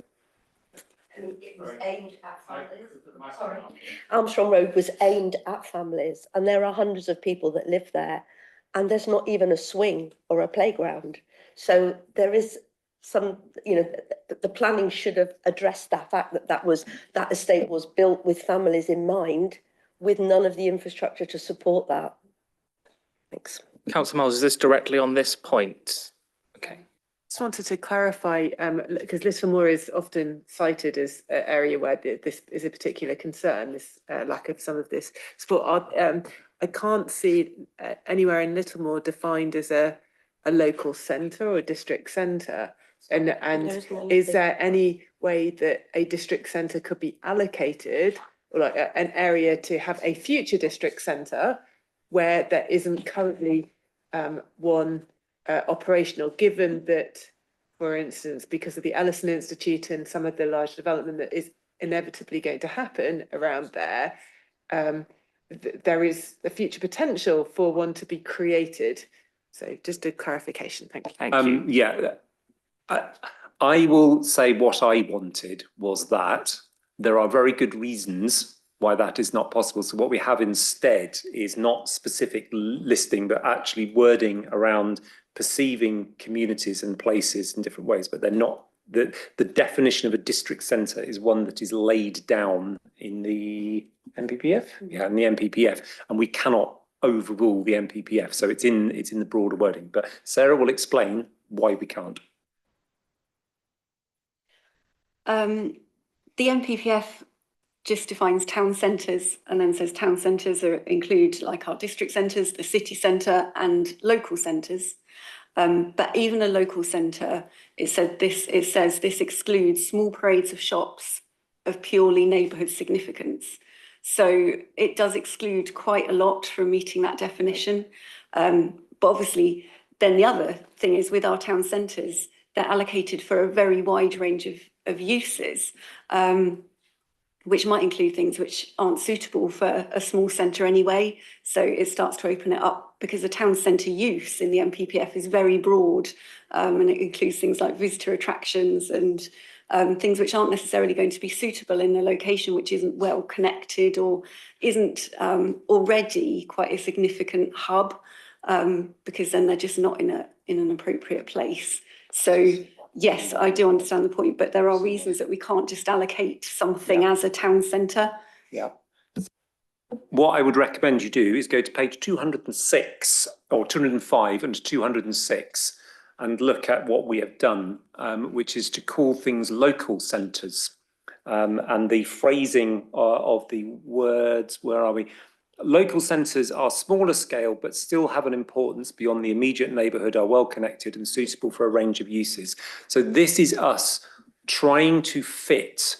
So we couldn't call them a district centre because that would run into the NPPF and the inspector would chuck it out as soon as we got in. So what we have tried to do is come up with a form of words which gets that greater connection. Thank you. Councillor Rotino's had his hand up for a while. Is that also exactly on this specific point? And then Councillor Miles, if it's also specifically on this point, I'll allow those two as interject. Sorry, microphone. Page 206, what is at Underhill Circus that isn't at Dunnock Way, Nightingale Avenue or Littlemore or many other places? If we're saying we're only allowed to have takeaways in this list on page 206, I think probably people in Littlemore or certainly Dunnock Way would be crying out for anything to be in their local area. I don't understand why this list is so small. Underhill Circus is about 4 shops and there's a community centre, Doctors there. Same thing in Dunners Way, Nightingale Avenue, maybe slightly less shops. There's loads of money coming to Greater Leeds to be spent and the government want to spend it on infrastructure. Where's it going to be if it's not going to be there? This list seems ridiculously short for local centres. Thank you. I'm going to ask to take all of these questions in a batch. So Councillor Miles and then I believe Councillor Stairs, and then we'll go back for answers. Yeah, my question is the feasibility at this stage to add any other local centres to that list, given that we have heard from multiple sources, not just tonight, but also through previous council meetings, around the need for the Littlemore area to be better represented, I think, in to have a sort of local centre. And given the development that is going to be going on there, is this a way that we could address the concerns that have been raised here tonight? Thank you. And Councillor Stairs, did you have anything to add?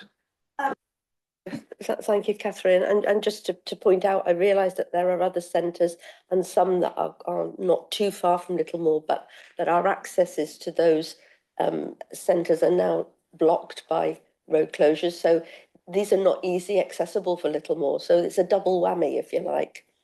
Thank you. Thank you very much. I'll go back to Councillor Hollingsworth and the officers. So just to be clear what district centre, local centre means, it's really important that policy box that you referred to there on page 205 and 206. And that's because town centre has a particular meaning in planning law, and by defining a centre in that box, we're saying that that centre is appropriate for that wide range of list of uses that's in bullet points on page 206. It's not in any way slighting sense of community or sense of belonging in any of those other areas. It's a planning definition that says in these named centres, any of those bullet pointed uses are appropriate. I don't believe that's the case, that they would be appropriate in some of those other smaller centres. As I say, that's not any mark of the sense of community, sense of belonging in those areas, but whether some of those very smaller areas would be appropriate for visitor attractions, dance halls, hotels, light industrial. This is a set of uses that's appropriate for that definition. And as I say, as we said at the start, the local plan can't make a shop come if there is no market for it, if nobody wants to develop a shop. However, there are lots of facilities that could be appropriate outside of those centres too. So we've got a suite of other policies that encourages community centres and so forth. One of the key elements of the definition of town centres is that it groups facilities so that trips can be linked and fewer journeys made to reach a whole suite of facilities. So I think we've got the balance right at the moment. Our district centres are clearly really important parts of how the city operates, and they provide that wide range of facilities. And then our local centres, again, have some opportunity for some of these additional uses in the right circumstances. I wouldn't just add other parts of the city that have a distinct sense of community to that list, because that would open them up for being appropriate places for that wide range of uses, if that makes sense. I might get shot down by misreading this, but my interpretation then is crucial. The bit that's crucial, the last two paragraphs of the policy, so on page 207. Because what we would have if we stopped before those paragraphs is you can put shops and all these other bits and bobs in these various centres, the city centre, the district centre, the local centres, but you couldn't put one in Wilvercote or in Littlemore because it's not on the list, or whatever it was. I can't remember what Councillor Tino listed now, or whatever it was that was missing. What those two paragraphs are trying to signal is that, yes, there needs to be some criteria, some process, but there's not that blank blocking of these kinds of uses, which actually could be positive.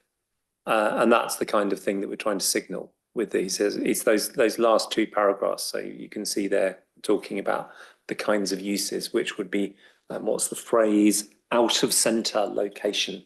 And so whether it's Littlemore, it's Wolvercote, count as an out of centre, but they shouldn't be blocked from having a shop. If somebody wants to open a shop, if somebody wants to open a small business, that should be with an appropriate process being followed for arriving at a decision, which is what this is for, should be something that is possible. And what we would have if we didn't have that is it would come over as impossible. And that's the thing we want to avoid. Okay. Please feel free to. What's that Underhill Circus? Isn't that those?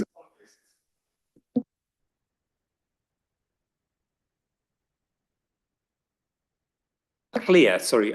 What is the Do you want Underhill What is Circus the Underhill removed? Circus Because it's not that makes it justified. a local centre that isn't at quite a few other places in the city centre? It's a few shops on an estate with a community centre and doctors at it. That's replicated in quite a few other places. Dunnock's Way, Nightingale Avenue, for instance.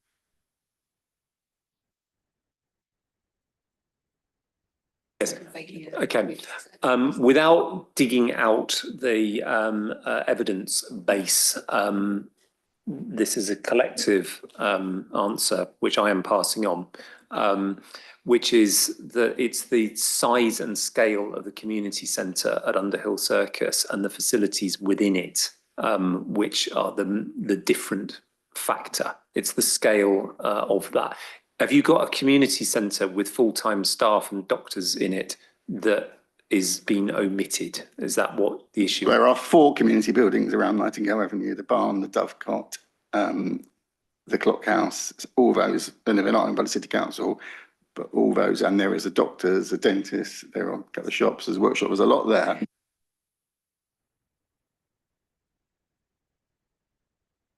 Sorry, I think we would need the map to find out the size of the Blackbird Leys map. Just get the right centre, local centre, a local centre area, and see whether it's sufficiently large that it includes that within it, because that will be the explanation. If it is not, we will need to. Should we, Chair, we will go away and look into that issue, because clearly what we don't want to do is to arrive at a public inquiry having failed to properly weigh up the size and scale of 2 community centres, one in Underhill Circus and one in Greater Leys, because that is an important thing not to do. Thank you very much. And yes, it'd be very appreciated if we could receive a response by email in due course. Councillor Rowley, is this on the same point or a new point? It is on exactly the same point, Please if I may, Chair. I was just going to say that potentially a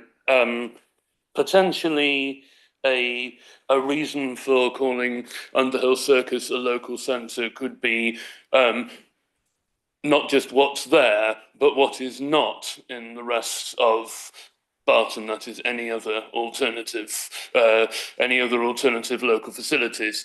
That would contrast with Dunnock Way, which is a few minutes walk from the largest centre of Blackbird Leys, but you could, in that case, argue that Littlemore was in the same position in relation to County Centre as Barton is to Headington. That is, it's on the other side of the ring road and has no other facilities except that row of shops. So if it turns out that that's part of it, then perhaps some consideration should be given to whether the shops in Littlemore should also count as a local centre.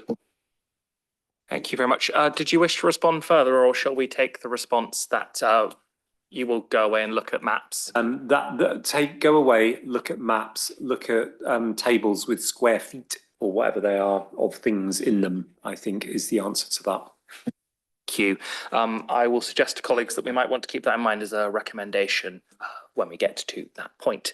Were there any further questions members wish to raise? I mean, I have a couple of points I wanted to pick up, but I'm keen to give others a chance as well. I'll just give a second while I put in mind. So obviously we already had a question around policy G4. Forgive me, I don't know the page number, that's not in my notes. But the biodiversity net gain policy, I appreciate the point that a higher percentage might need to be justified, but other councils, which include significant areas of rural space, have higher biodiversity net gain figures within their local plan. For example, Bath and North East Somerset has a percentage of 15%. So has consideration been given to the potential to include a higher number in very specific terms? I note it already says greater than, but that specificity would obviously be very, very helpful in terms of trying to make sure that that is there and that is central. And I do appreciate it would need to be justified, but it would seem if a largely rural council has a higher number, that might suggest we could have scope to argue for more here. Were there any further questions, Councillor Miles? Clarification here on a couple of matters. You mentioned around technical advice notes and that they would be created separately and elaborate on the local plan. So clarification is what would then constitute a topic that you would then have a technical advice note on. And with that in mind, there seems to be a lack of focus in the current local plan text on the planning needs related to children. This is separate from the point around play. This is around, how design of new developments take into account, the requirements of children. We've all been to IKEA and that they have a toddler toilet, for instance, but thinking of it in that kind of broader context. So is there scope to have either a technical advice or design code guidance around how developers can respond to the needs of children in planning terms? And should that be in the local plan text or in a technical advice note and design code? Thank you. Thank you. Was there any third question a member wished to raise just for time's sake? I'm seeing none, so I shall go for answers.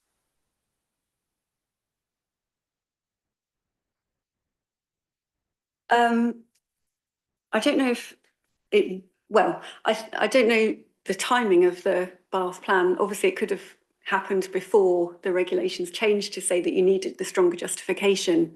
But I think it being rural is actually a reason why it might be able to justify and incorporate that higher level of biodiversity net gain. Our constrained nature is what really does make it very difficult and also harder to justify, given that we just really are looking at redevelopment generally of sites and not large greenfield sites where you might be able to incorporate more within the site, even just by protecting what's already there.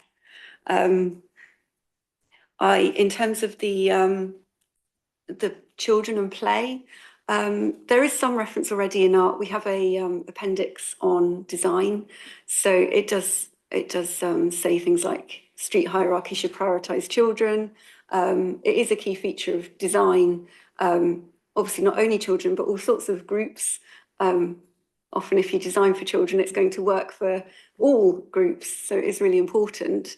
But more detail on that could be something that we do either if we elaborate on the design code, which is already appended to the plan, or in a separate technical advice note.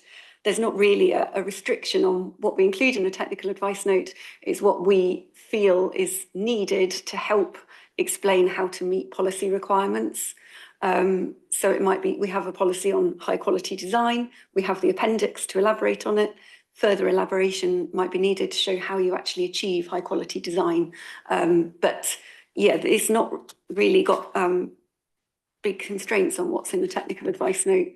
It's just to help people making decisions and people making proposals to meet policy requirements. That's all. I think the next question I had on my scribbled note was what is a technical advice note? So a technical advice note is something to help guide and to shape. But it should be considered also as some of the surrounding text. So the text that's in the box and is in bold, that's the policy. So that's the critical bit against which judgment the planning decision will be made, will be on that and the NPPF and any neighbourhood plan that is in effect in that particular area. But the text around it in the local plan, the technical advice notes, any other supplementary documents that we produce to guide, shape, advise, a new thing has come up that none of us thought of, whatever it might be. And those are things that we take into account. So they are guidance rather than, they're not a law, as it were, but they help guide and shape. And so technical advice notes are actually really quite important, not least when some of the wording in all local plan policies, whether at NPPF or local plan policy development plan, there is sort of by definition, because it's in the legislation on which all this is based, there is some flexibility and a lack of certainty, which many people, many of us will have dealt with constituents who are struggling to understand what they can and cannot do. There are plenty of developers who will say what they can and cannot do is not nearly clear enough. I would declare an interest. I teach planning. I had an Indian student, a mature student, come from a development background, was absolutely gobsmacked at how the English planning system works. It was wait a minute, so literally every single decision, it depends on what mood they're in on that day. So it wasn't quite like that, but so there's lack of clarity and ambiguity. So the technical advice notes provide a really important set of guidance, an increased degree of certainty and confidence for applicants and for decision makers, and that's what their purpose is. Did we cover everything, or did we miss something in that lot? I believe that was everything, but those who raise questions may disagree. All happy? Okay. I think that the Bath local plan's got about 3 different bits from multiple years, so I don't know.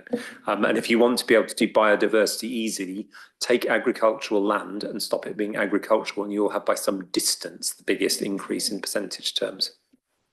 Yes, I can see that. Thank you very much. So obviously these were questions about policy. There are a couple of other dimensions, members, which may have questions about, one of which was the site allocations. But before we get to that, I also had a process related question. I don't know if anyone else had any process related questions to group with it.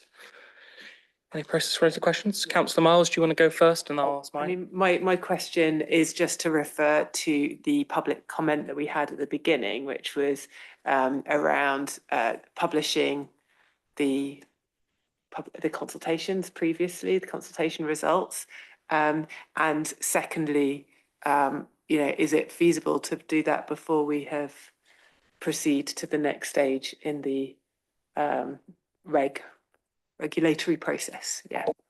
You have stolen my thunder there. That was my question. But just to add to what Councillor Miles has said there, I think is a really specific question. Would there be scope for summaries of those responses to be provided both to Cabinet and to full council?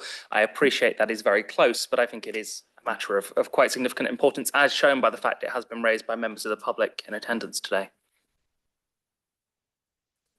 Just to reassure the committee, there is a very lengthy consultation statement that will be published alongside the consultation following the council's approval to publish. That's around another 700 pages of material. We were very aware when we put together the package for this meeting and following meetings, there's already a lot of material there.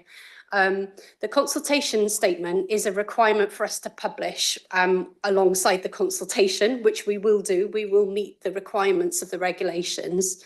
It is ready to go. We will be publishing it as part of that package so the public can see their comments last time and how we've responded. It's a very fulsome report that goes through what was raised and how we've responded to it in the local plan. I would just point out that for the very first stage of consultation, we have already published the consultation statement on that. So when we did our initial engagement, we have published what was reported back to us and how we've dealt with that. And you can see the threads coming through the different stages. So we absolutely take consultation responses really seriously. We've put a lot of time and effort in documenting them and how we've responded to them. And we will be complying with the regulations and publishing it alongside the consultation itself. Thank you very much. Were there any further process-related questions members wish to raise? I am seeing nothing on process. So we shall move to any questions that were about specific site allocations, if anybody had any. Councillor Miles? So I think just to respond, we had this very public, the public address before, which referred to removal of Meadow Lane as a site allocation. Is that feasible to do at this stage? And can that be done? Thank you. I'm happy to go for an answer directly.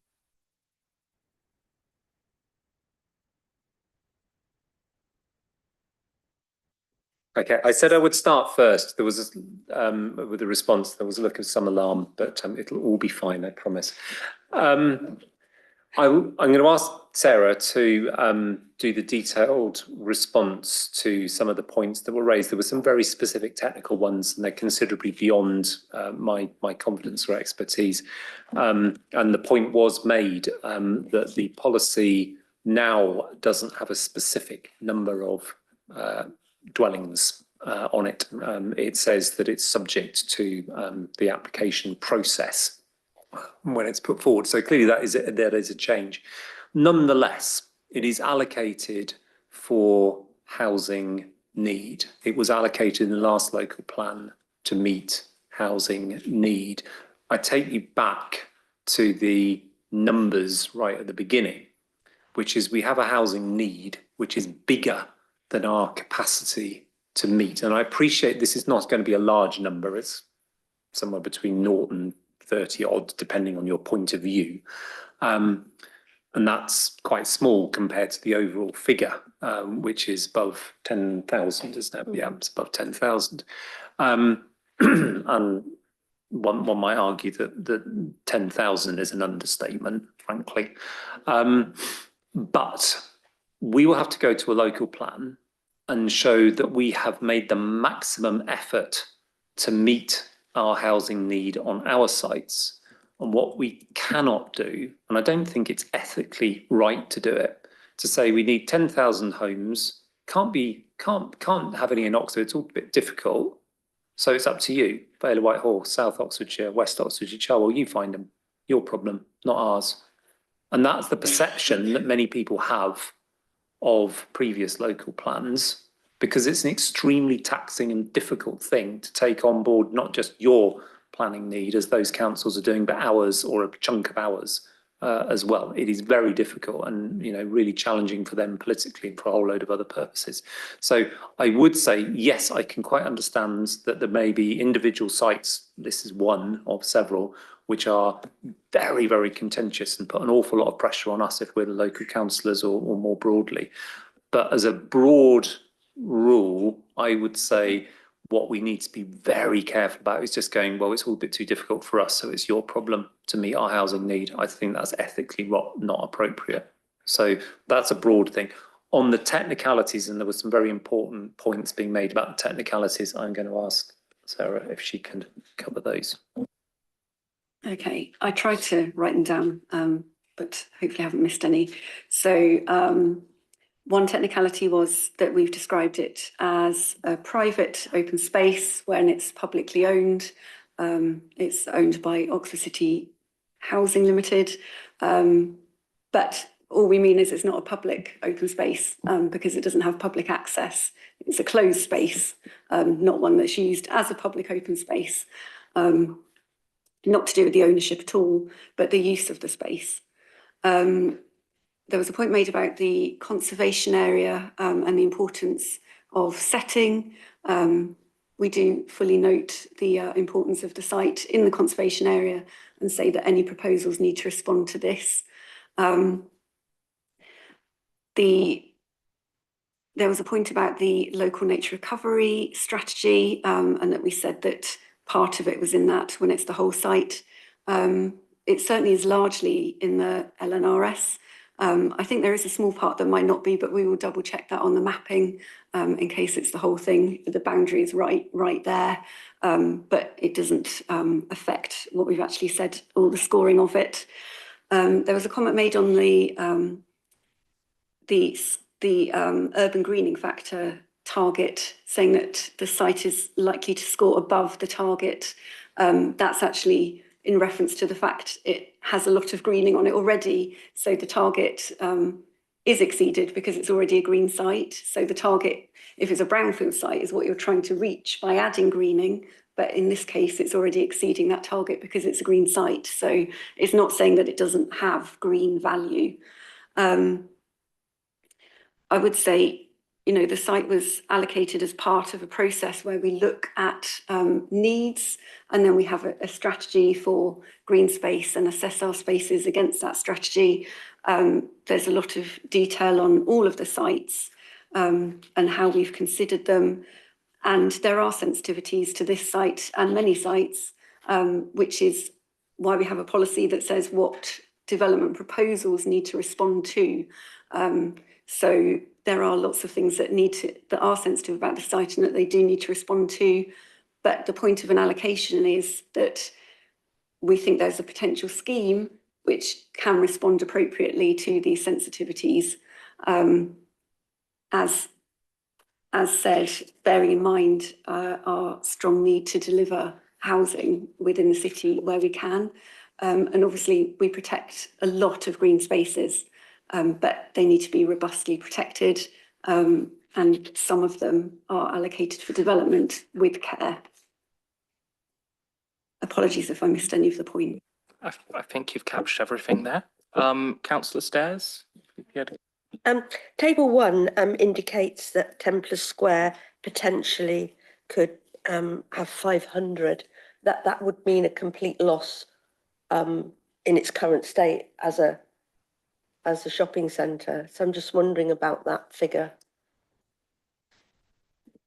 Surely they're going above the shops, aren't they? Yes, the policy still requires it to function as a district centre, and it says that quite clearly. So it's still going to have that important function. We have looked carefully at the capacity of all of our sites, and we will be putting out a document that explains how we've assessed the capacity, the housing capacity as a minimum for those sites. So this one is making some assumptions about the heights and the density of development, but in the district centre location, it's appropriate to have a high density, and it is a large site. It's got 2 multi-storey car parks as well as a centre, but the policy is very clear that it has to retain its function as an important district centre. Page 2, you've got it, page 275, policy SPS 16 has all the details. So you were on the table, weren't you? So the table of numbers. So it include commercial leisure, retail, professional services, learning and education, evening economy uses, blah, blah, blah. So there's lots of, it's the opportunity and it's the densification, and that's the issue we want to signal with this, that previously Scrutiny have been very keen to explore high density development. We have gone max, I hope. I'm sure there may be some who felt we could go further, but this particular site could potentially deliver a substantial number of housing, but an awful lot else as well, which would benefit the whole area if it's done properly. We shall see if the owner is up to it. Yes, appreciating the points on density. I think we remember that we put in a recommendation specifically on strengthening the wording, so it's good to see strength of density. Councillor Rotino? An observation on that: in my work, I regularly go to the top of Hotmore Tower, where there are a couple of flats on top of the block, and if you look down and you see the space around you, you think, wow, there could be a lot more homes here if you just built a tiny bit higher. I mean, yeah, it's quite an amazing experience to go out there and look at the space, and you think it could be a lot of housing here. Thank you very much. Are there any other questions or matters which members wish to raise before moving to recommendations? Yeah, Councillor Rotino? I think there's lots of these are difficult sites, difficult situations, but we have got to reflect on the impact of homelessness, safer surfing, overcrowding in our community, and the number of people that are desperately trapped in the private rented sector, where they cannot save their own money to buy their own accommodation, and they're essentially paying some wealthy landlord's mortgage. And so therefore, that is so important, and the impact of being homeless or safer surfing and living in overcrowding, living like that, is so great that we do have to, everybody wants housing. Nobody really wants change near them. We have to be strong and resist that, I'm afraid, and we have to explain to people, that we have to accept an impact on all of us. And I know that often feels very unfair on the people where the building site is next to them. But the impact of homelessness is just too great that we can't just sit and do nothing. And what Councillor Hollingsworth said, but it's not somebody else's problem. We have to address it in the city. And we don't really want people commuting in from Didcot or Bicester or whatever, because that creates other problems. We need to build where people want to live, and they want to live in Oxford. As you can just tell by the house prices, the ridiculous prices of houses compared with actually not going that far outside the city. There is the demand. Councillor Miles and then Councillor Stairs. Yeah, I mean, it's just really a response because I think we've come to more of a discussion rather than questions now. And I don't disagree that we shouldn't be, but yeah, we basically should be building houses, but we need to make sure we're building houses upwards rather than in a flood zone. I've got residents whose houses haven't flooded previously and they're imminently on the verge of flooding now because they were built in a flood zone. We've got the Charwell School that is having to close because it's now in a flood zone that wasn't before, and children are losing learning. So it's not for me, when we're making our recommendations, we should be thinking about this not in terms of whether we need homes or not. We all agree we need more homes. We need to build upwards and we need to build in the right place, not in a flood zone when we know that waters are rising and flooding is becoming a bigger problem. And so for me, this is a real concern that has been raised about a place that is a flood meadow in a flood zone, specific to the public comments we've received today around a very small site. And I think it's a general principle that we should be building upwards and not in areas that are going to flood.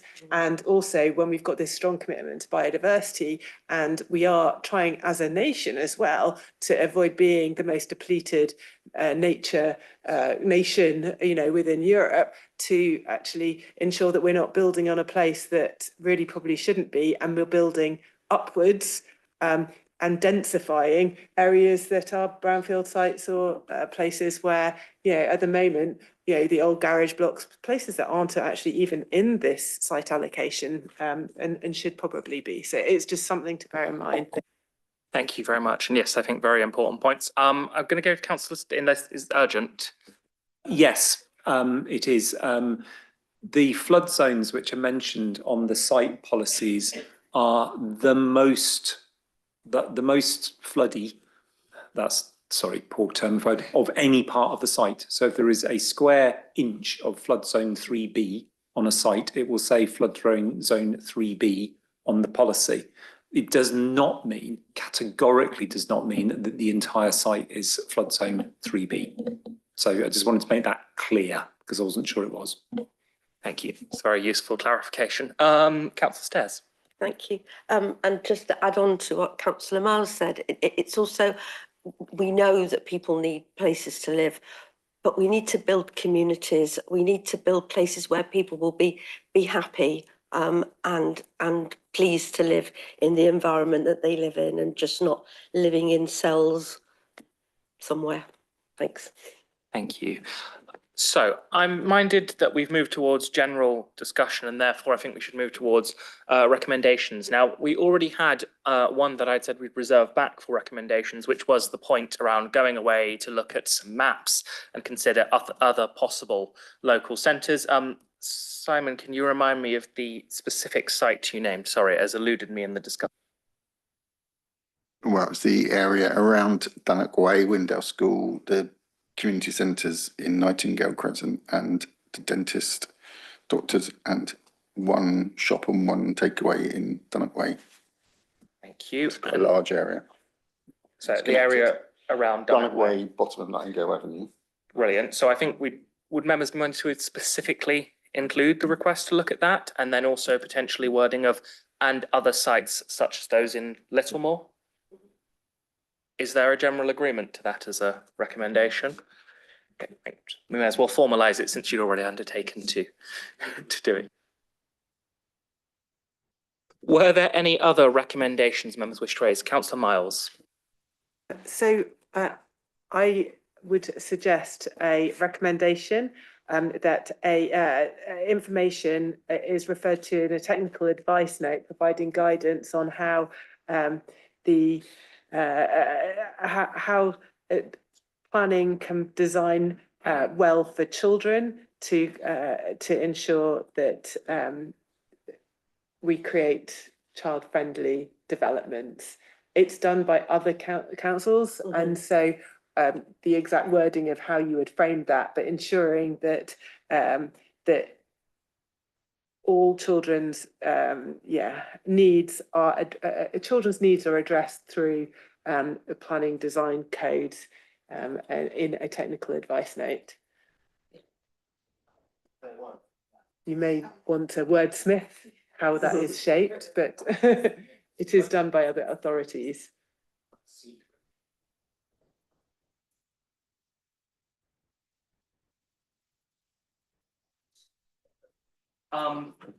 Yes, please come in, Councillor. Just seeking clarification, technical advice, we have technical advice notes now, and we have a local plan now. This one is some, I'd like to say months, but it's not. It's years away from implementation for, well, a couple of years, 18 months maybe, depending on how the inspector does business. It would clearly not be sensible to do a technical advice note on a new local plan before we've got the final version of it from that inspector. Is this a request for a technical advice note on the current local plan as opposed to wait for this new one? I'll go back to Councillor Miles. Yeah, so maybe then because I think you mentioned reference to the design appendix, and perhaps then the recommendation could be reshaped so that there is further elaboration within the design appendix on how developers can meet the needs of children in the design of their submissions to the council. Given the specificity, I would be open to officers indicating if this would be a workable. It's done by other authorities, I believe. I think, as I said, the design appendix, it does mention children in a number of aspects. So it already does. So elaborating on that would be quite detailed, and I don't think appropriate for the design appendix. Whether it was then something that was necessary to support that, we probably don't know at this point. It might be something that becomes clear as we often the technical advice notes are in response to where there seems to be difficulty understanding or implementing the policy, and they can help to do that. But I think it already talks about safe streets, public realm where there's space for children to stop and play. So I think most aspects that you're referring to are probably already covered in the design appendix. Yeah. Do you want to press this or? So I think, if it's more appropriate that the TAN is created at a later date, then I guess we can just put that to one side. But it is something that does exist elsewhere, and I do feel that there could be stronger reference to children and their specific needs rather than just talking about people in all their diversity, which I recognise, but children just do have very specific needs, which are different because they're quite a lot smaller than other people generally. Ooh, why don't we add this as a note of something to make a specific reference to in the narrative given to Cabinet about matters raised before the committee. And then as it comes forward, we can look at whether the new local plan should include a specific technical advice note once it's implemented a couple of years down the line. Does that sound like a good way forward? Yeah? Could we make sure there's a note, specific reference that this was raised, that it's not a formal recommendation, but it's something the committee wished to stress? I have another possible recommendation in mind, but I just want to check if there are any others members wish to raise first. Councillor Mundy. Thank you. So first one's in relation to a question I've asked already, and that is the question on biodiversity net gain. So you obviously responded with the fact that there would need to be justification to aim for a sort of higher percentage of biodiversity net gain on new sites. My recommendation would be that we do specify in the local plan that we would aim to justify a higher rate of biodiversity net gain, even if that meant that that justification was not necessarily accepted in all cases. So that was my first recommendation in relation to that. And secondly, so in terms of green infrastructure and protection of public parks and green spaces and sports pitches, I feel like the draft local plan could be more robust in its defence of these spaces. And I'd like to see, I'd like to recommend that we include that specifically in the policy to show that we are going to defend those spaces and not to obviously have new developments on sites that are currently being used by local communities. We've had obviously previously green spaces taken up with new developments that are taking those assets away from their local communities, and obviously green spaces away from people who need to use them for sports and recreation. Thank you. And in relation to that, we are in November Council 2024, we referred to the need to have a playground in the city centre. We still haven't got that referred to in the draft plan. So I would like to recommend that we seek to include that in this current draft plan, as we obviously still have a real dearth of facilities in the city centre, also obviously in regards to children as well, because there aren't currently no public facilities in the city centre. Okay, I'm just going to pass that out because we've got 3 recommendations there, and I'm keen to do them one at a time. So I'll come to. Can we do those one by one? Yes. And can you say them again? So, and it would be useful to hear the officer responses to them in terms of whether they say what's already protected. I think I know the first one that Ed raised, we got a response, but I've forgotten what the officer response was. So the first one from Councillor Mundy was that we make a recommendation on policy G4, which currently stipulates that we would seek a greater than, is the wording greater than? I believe that's roughly the wording at least, greater than 10% biodiversity net gain. I presume the recommendation there, Councillor Mundy, is that we put a figure to it that is higher than 10%. We've obviously noted that that would require justification. It is open to us to make the recommendation that Cabinet recommend that is what is implemented. So did you have a figure in mind? I guess would be a useful. 20%. The offer initial entry is 20%. Can I check how members would feel about making that recommendation? That information I do not have to hand, I'm afraid. Someone who's looking at it online could use Control F. G4. You got the page? It's page 149. So the proposal's for 20%.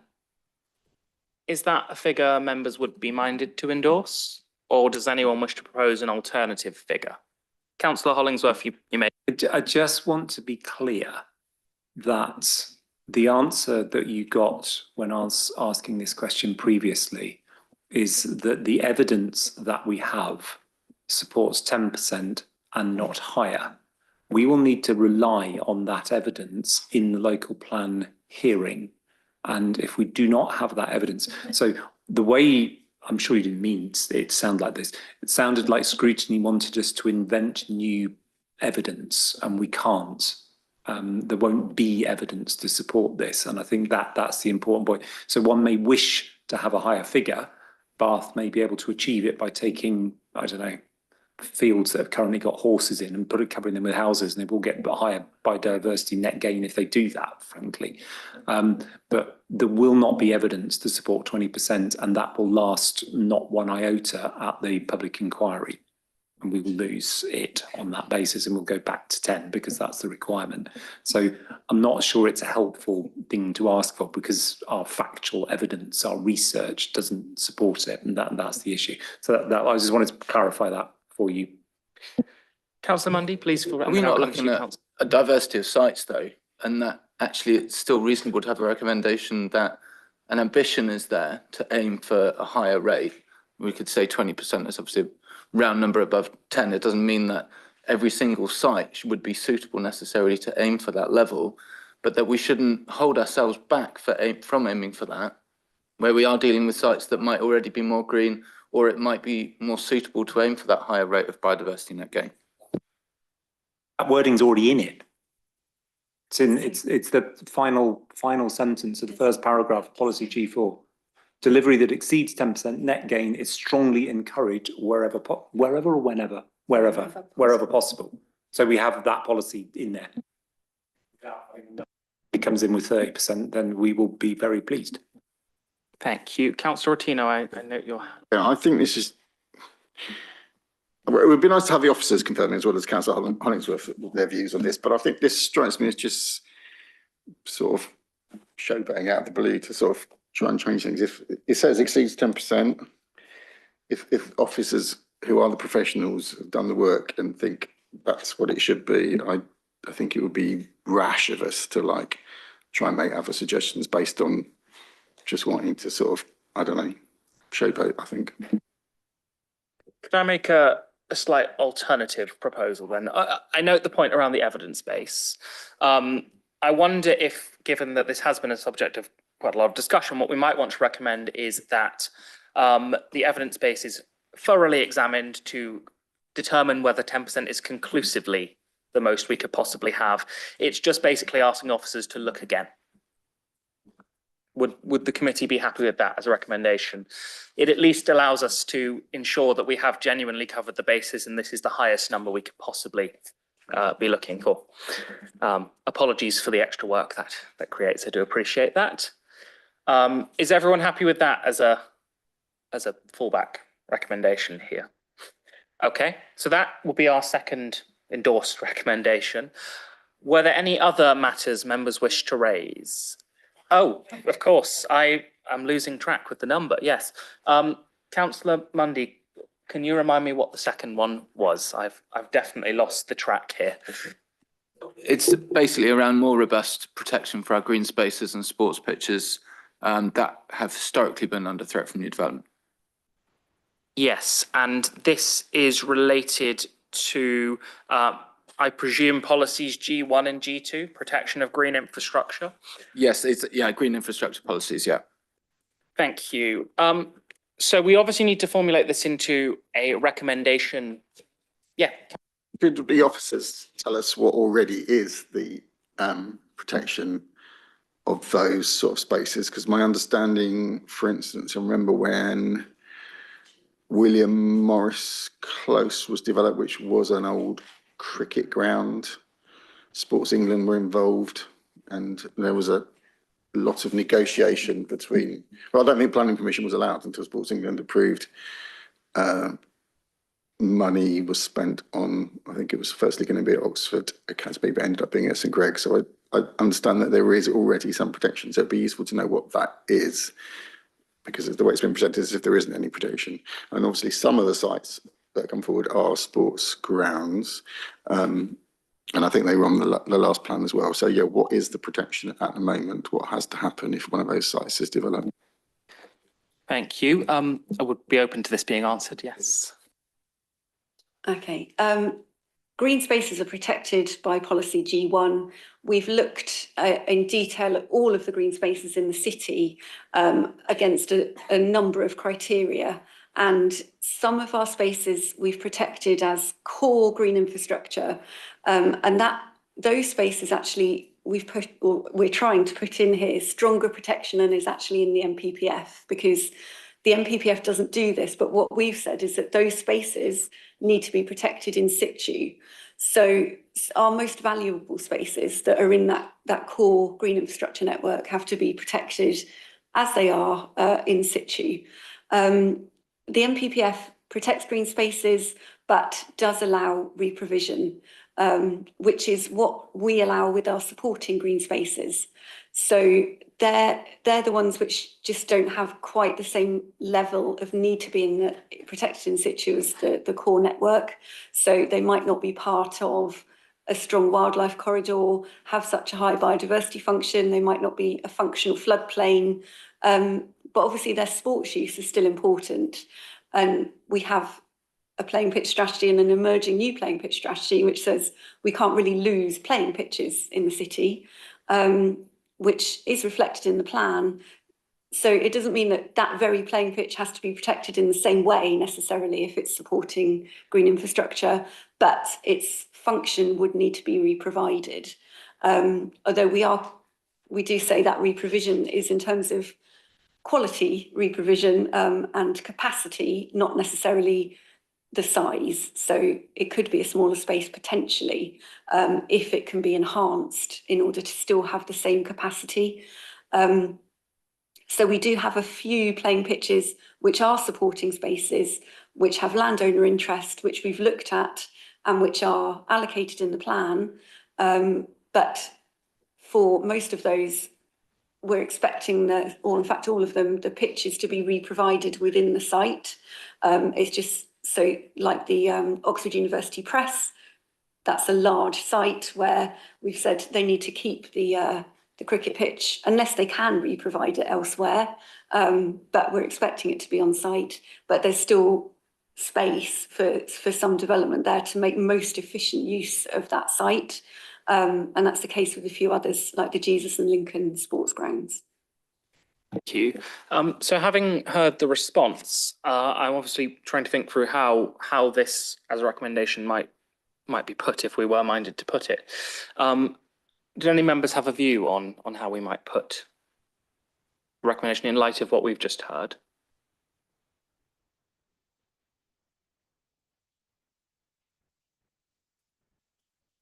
Not seeing any specific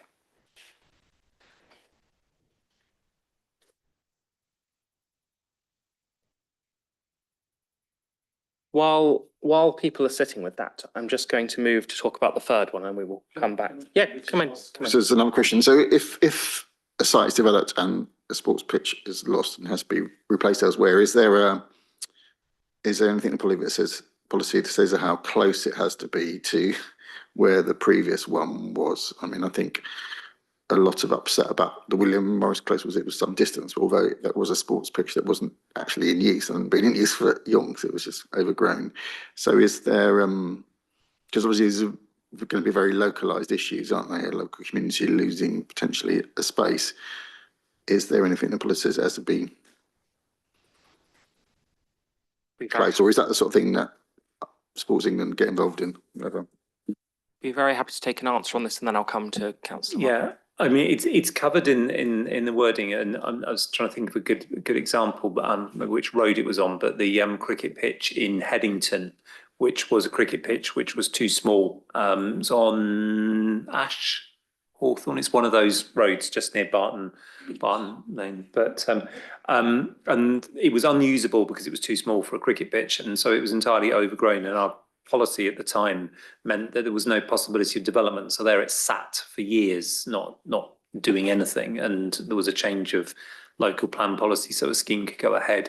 And I think, and this is where it gets hazy, because the cricket is kind of county-wide, it's significantly big. I think it was the re-provision was essentially enhancing the horsepath cricket pitch, if I recollect correctly. So it depends very much on the sport and the use. If it's used by local 7-year-olds, then it's got to be very close by for them to play football. If it is essentially used by an adult cricket club, then a bit further afield is acceptable. But I think it's going to be one of these things where the merits of the issue are going to be important. So it will depend on the nature of the sport, I think. Thank you. Councillor Miles? Yeah, I wonder whether there's a statutory consultee status could be given to some sort of sports associations, in the sense that I understand Sport England is potentially going to lose its national statutory consultee status. So if what we're saying is we want to ensure that at least in Oxford, there is a requirement to consult with either the national body or a relevant sports association associated with the potential loss of so if it's cricket, it would be a cricket association. If it's a hockey association, all these. So whether that could be a way to address this. Thank you. So the suggestion there was that rather than seeking to change the way in which play and sports areas are protected within the policy, we might include some specific wording within the policy saying that local or national sporting organisations had to be consulted, which might be relevant if the national body were going to be removed. Please go ahead. We can't set statutory consultees, that's set in legislation by government. We obviously have to consult widely on our planning applications as a matter of course, and we will consult relevant bodies, local interest groups. We will also consult with our internal colleagues from leisure, who, you know, we have worked with on the local plan on some of these sports pitch studies to make sure that, you know, we've got the most up-to-date information. So I think that is something that is already done as a matter of course on planning applications and has to be done for a development management officer to make an assessment on the acceptability of the loss. So the policy wording is such that, you know, additional details will need to be supplied with the additional evidence, and then the process of interrogating that evidence is the consultation of relevant consultees, internal and external, as a sort of process point. Sure. So Councillor Miles and Councillor Miles. Yeah, just to come back on this to sort of meet, based on the officer's inputs, whether what we're hearing from Councillor Mundy as a suggestion is around that a recommendation from Scrutiny that a higher threshold for acceptability of loss of sports facilities is considered for the current draft of the local plan. So we're not, so it's just pushing it back for you to, as officers, explore whether there's a way that that threshold could be strengthened before it is considered acceptable for a loss of such facility. Would that satisfy your concerns, Councillor Mundy? Yeah, I think that's a very, very good formulation. How would members feel about such a formulation? Yeah. There is a recording of this to go back to if you want to get the recording right. But that our recommendation from Scrutiny is that officers explore whether a higher threshold for acceptability of loss of sports facilities is incorporated into the local plan. So you're considering it. It's not. We're not requiring, but we're looking whether a higher threshold than what is currently considered is explored. Thank you. I think that is clear, and obviously, having had the input from officers, it's open to us as Scrutiny to make such a recommendation. I would certainly be supportive of the recommendation. Is there anyone who wishes to, I guess in principle, speak against the making of such a recommendation? Not seeing anyone wishing to speak against. Are members therefore happy for us to put that forward as a recommendation? I am seeing nods, if slightly tired nods. So we will put that forward. Thank you very much. There was one more which Councillor Mundy had put. This was around the city centre playground, but could you remind us of specific wording? Because I've definitely not retained it in the past. Yeah, so we can refer to the full council meeting of November 2024 when that was brought by the member of the public.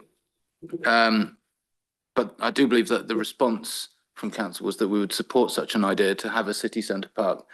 So the recommendation is that we do include wording to that effect in the local plan of ambitions to have a city centre park. Thank you. I can see Councillor Hollingsworth wishes to respond. Yeah, two elements to this answer. Element number one, the planning policies have to be specific to a site. So there's got to be an identified site for this park. So were we to have, I don't know, policy for St Giles policy or something like that, we haven't, because no development is like, so we could put it on that. So there needs to be somewhere specific. Where there is somewhere specific, which will include, because it's residential dwellings, is Oxpens, which is in the city centre. So a play area, facilities for children, will be a requirement of that planning application, because those would be a standard for a thing of that size. That is therefore a play area that would be provided as a section 106. Yeah, section 106 for Oxpens. What we can't have is a policy where we just come up with a landowner and say you've got to build a children's playground on your piece of land, X landowner, when they haven't put a piece of land forward for development. That would not last. So and basically it's already there because it will be a standard requirement. I can't remember the policy numbers off the top of my head, but for a site of that size, children's play facilities would be a standard requirement. It's in the city centre. So something should be there. And that's clearly actually where there's the highest numbers of people already living. And frankly, having used to be the councillor of it, it is long overdue that there is a play area in that area in St Thomas's, essentially, re-establishing the community which was swept away. So, but yeah, so that was, I hope, helpful. Thank you. Councillor Miles, I can see you wish to respond. Yeah, so I think, Oxpens as a residential development meet and having that, boxes ticked and hopefully there will be play built in there. That doesn't meet the requirements of many parents or caregivers who are in the absolute city centre around Broad Street, St Giles, Cornmarket, and having in that city centre zone, which is different from Oxpens, in having play facilities. And so I think what the meaning of the motion that we agreed to in full council was around the public realm enabling and with the view that actually Broad Street will be redeveloped at some point, and potentially maybe it is St Giles, that there is play features are incorporated or at least encouraged to be allowed in those areas of the very city centre. So I think it's something for us to recommend as a takeaway. Please incorporate language to the effect of that public realm improvements to the very city centre of these areas encourage developers of those spaces to incorporate child's play within their design response to future plans for those areas. It would be worth asking officers in particular if there might be a mechanism, but yes, please.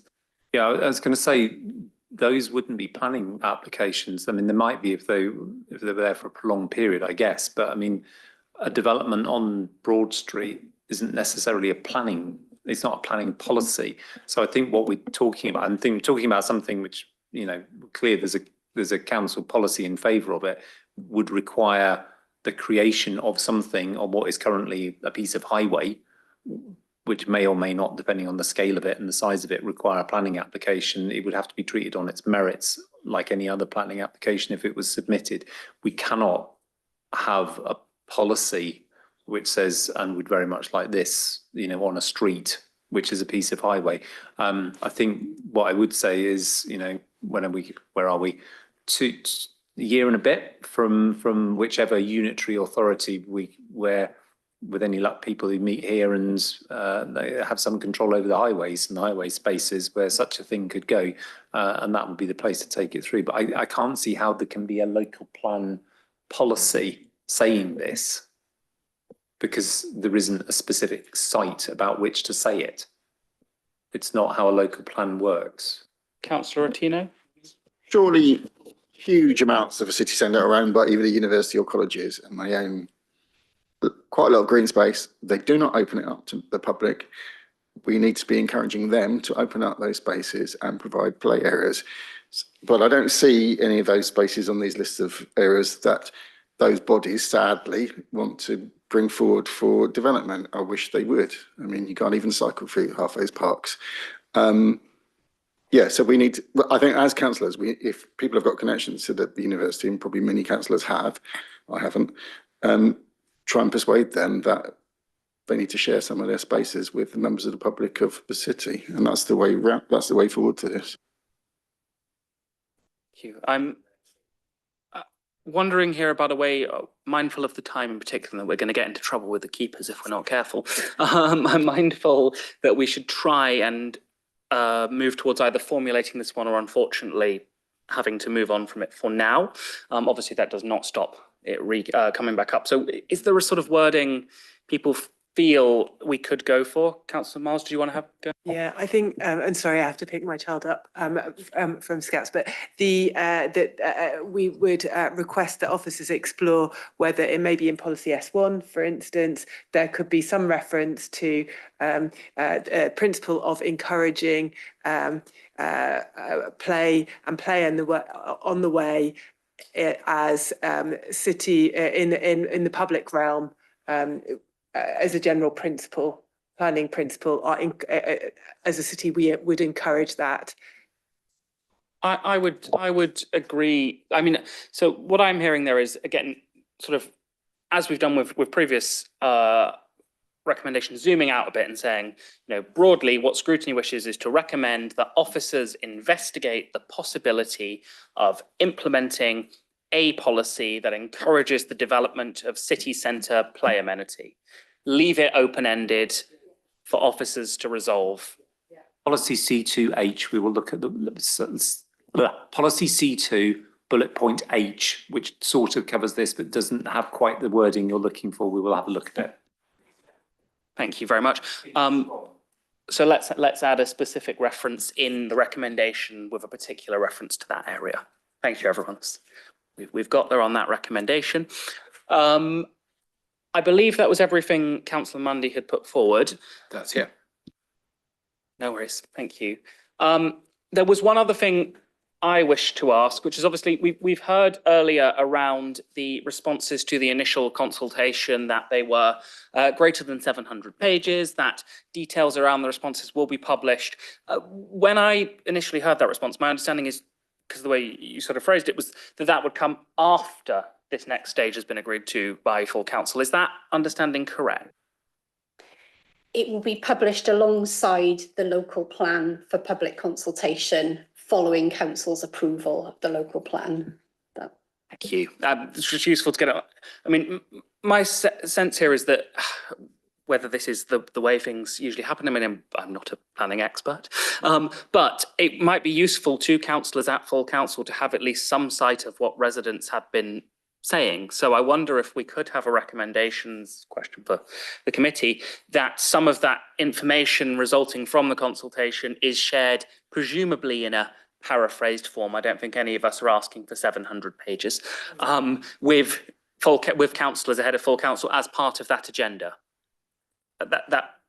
Is that something that members would be minded to support? I mean, again, I definitely don't want us to read 700 pages. Yeah.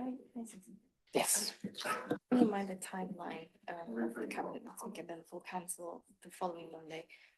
Perhaps if the committee is not minded, perhaps we can make this a direct request to officers as opposed to a formal recommendation. Yeah. Yeah.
Okay, thank you very much. So we will now move to the remainder of the agenda. I propose to get through this very, very quickly. So we need to now move to, firstly, the Scrutiny work plan, and there are a few updates on the Scrutiny work plan. Can I go to you, Celeste, for just a headline overview? Of course, Chair. Yeah, I'll keep this brief. So just 3 points to raise to the committee. Council tax debt policy, which was requested by Councillor Mundy, has been added to the February agenda, thereby added to the programme. Sports pitches strategy. There was a request by Councillor Tino on requesting a report on the provision on sports pitches and playgrounds. But having been advised by officers, there is going to be a strategy on sports pitches that is going to be developed, which is aligned with Sports England. That has come later on, I believe, this year. But my suggestion is we could perhaps add this to the programme with the TBC date, but that will just get us to monitor the progress of the development of the strategy. And then when it's more appropriate and meaningful for scrutiny to review this strategy, then we will then call for it. Thank you very much. And the last one, did we pick up on notice boards? Not yet. So just on the sports pitches, just to say, because I had a brief discussion with Councillor Ottino, who'd also proposed this. The idea there would be that we'd still want to have the parameters we'd discussed previously, but that the timeline would just be lined up with the substantive items so that it's already going through cabinet and we're talking at a new strategy on an old one. I presume everyone might be amenable to that. Yeah, note chair, yeah. And just lastly on notice boards, committee members would have received an update from Tom Hook on notice boards. There is a suggestion from you, Chair, to bring this briefing or item to the committee to channel through any formal recommendations on this particular item. So firstly, I just wanted to suppose agreement from the committee, from members to do this as well, to bearing in mind the timeline of the budget processes, to bring this in the February meeting in alignment with the recommendations that the budget review group will be bringing forward to the scrutiny for endorsement. Thank you. Sorry, just clarify. My understanding of what you said was essentially somebody needs to make a budget bid to do this. That's right? Yeah. Is that time, February, for somebody to do? Okay. Yeah. So just to give you a bit of narrative, it actually aligns quite nicely on time. So we now have the briefing, which included several options, including options with cost implications. If it comes to February, we will be at the February meeting endorsing the final recommendations of Budget Review Group. We could amend their recommendations to include items around the notice boards if we wanted, which means that if scrutiny was minded and it would just be an option for the committee, we could make a decision, recommend a decision to go to cabinet for inclusion in the budget around how notice boards might be handled. It would mean that basically it goes from just being an email sent to us to something we could say to cabinet, we'd like to see action on this. I know it was something that was quite animated in the discussion, so I at least thought it might be useful for us to have that opportunity to make recommendations to cabinet. Yes, Councillor. I just suppose my observation is it's very easy for us all to come up with ideas to spend money on stuff, but then we also have to finally come up with agree on an idea of what we don't spend it on, which is a bit more difficult. So I don't want us just to sort of be suggesting that we do this without a clear idea where we're going to make cuts, which none of us we will struggle to do, I'm sure. So we need to know what the options are. Great as community notice boards sound, there's probably other things that are essential. No, I think that's absolutely right. I mean, one thing Celeste and I had discussed was that looking at the current timing, if we were so minded, we could ask, we're in consultation with the Budget Review Group working group, that they look at it in their penultimate or final meeting. So then they would be able to weigh it against the other things they are already looking at as part of the budget review process, giving it that financial component. But yeah, it's a suggestion. I mean, are members minded to take it forward? Yeah, I can see a reasonable number of nods. No one firmly against discussing. I mean, is the principle of discussing it? Is everyone happy with the principle of discussing it? Thank you. I know it's very late. So I think just recapping the work plan as Celeste has overviewed, council tax debt policy, which was a request from a member of scrutiny, now goes to the February meeting. The sports pitches, we are postponing until the substantive cabinet item comes, but asking that when it comes, it has the elements we had asked for. And notice boards will come to February, and we will liaise with the budget review working group to make sure that they include it within their final discussions. I think we are through the work plan. The last thing is cabinet responses to scrutiny recommendations. I'm going to make this very quick and say everything was accepted, and therefore, unless anyone has any pressing questions, I would propose not to go through them in detail at this time.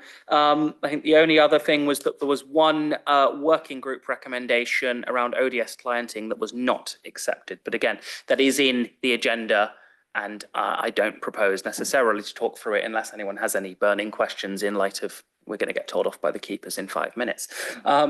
Fortunately, there are no reports back on working group recommendations because of the time of year.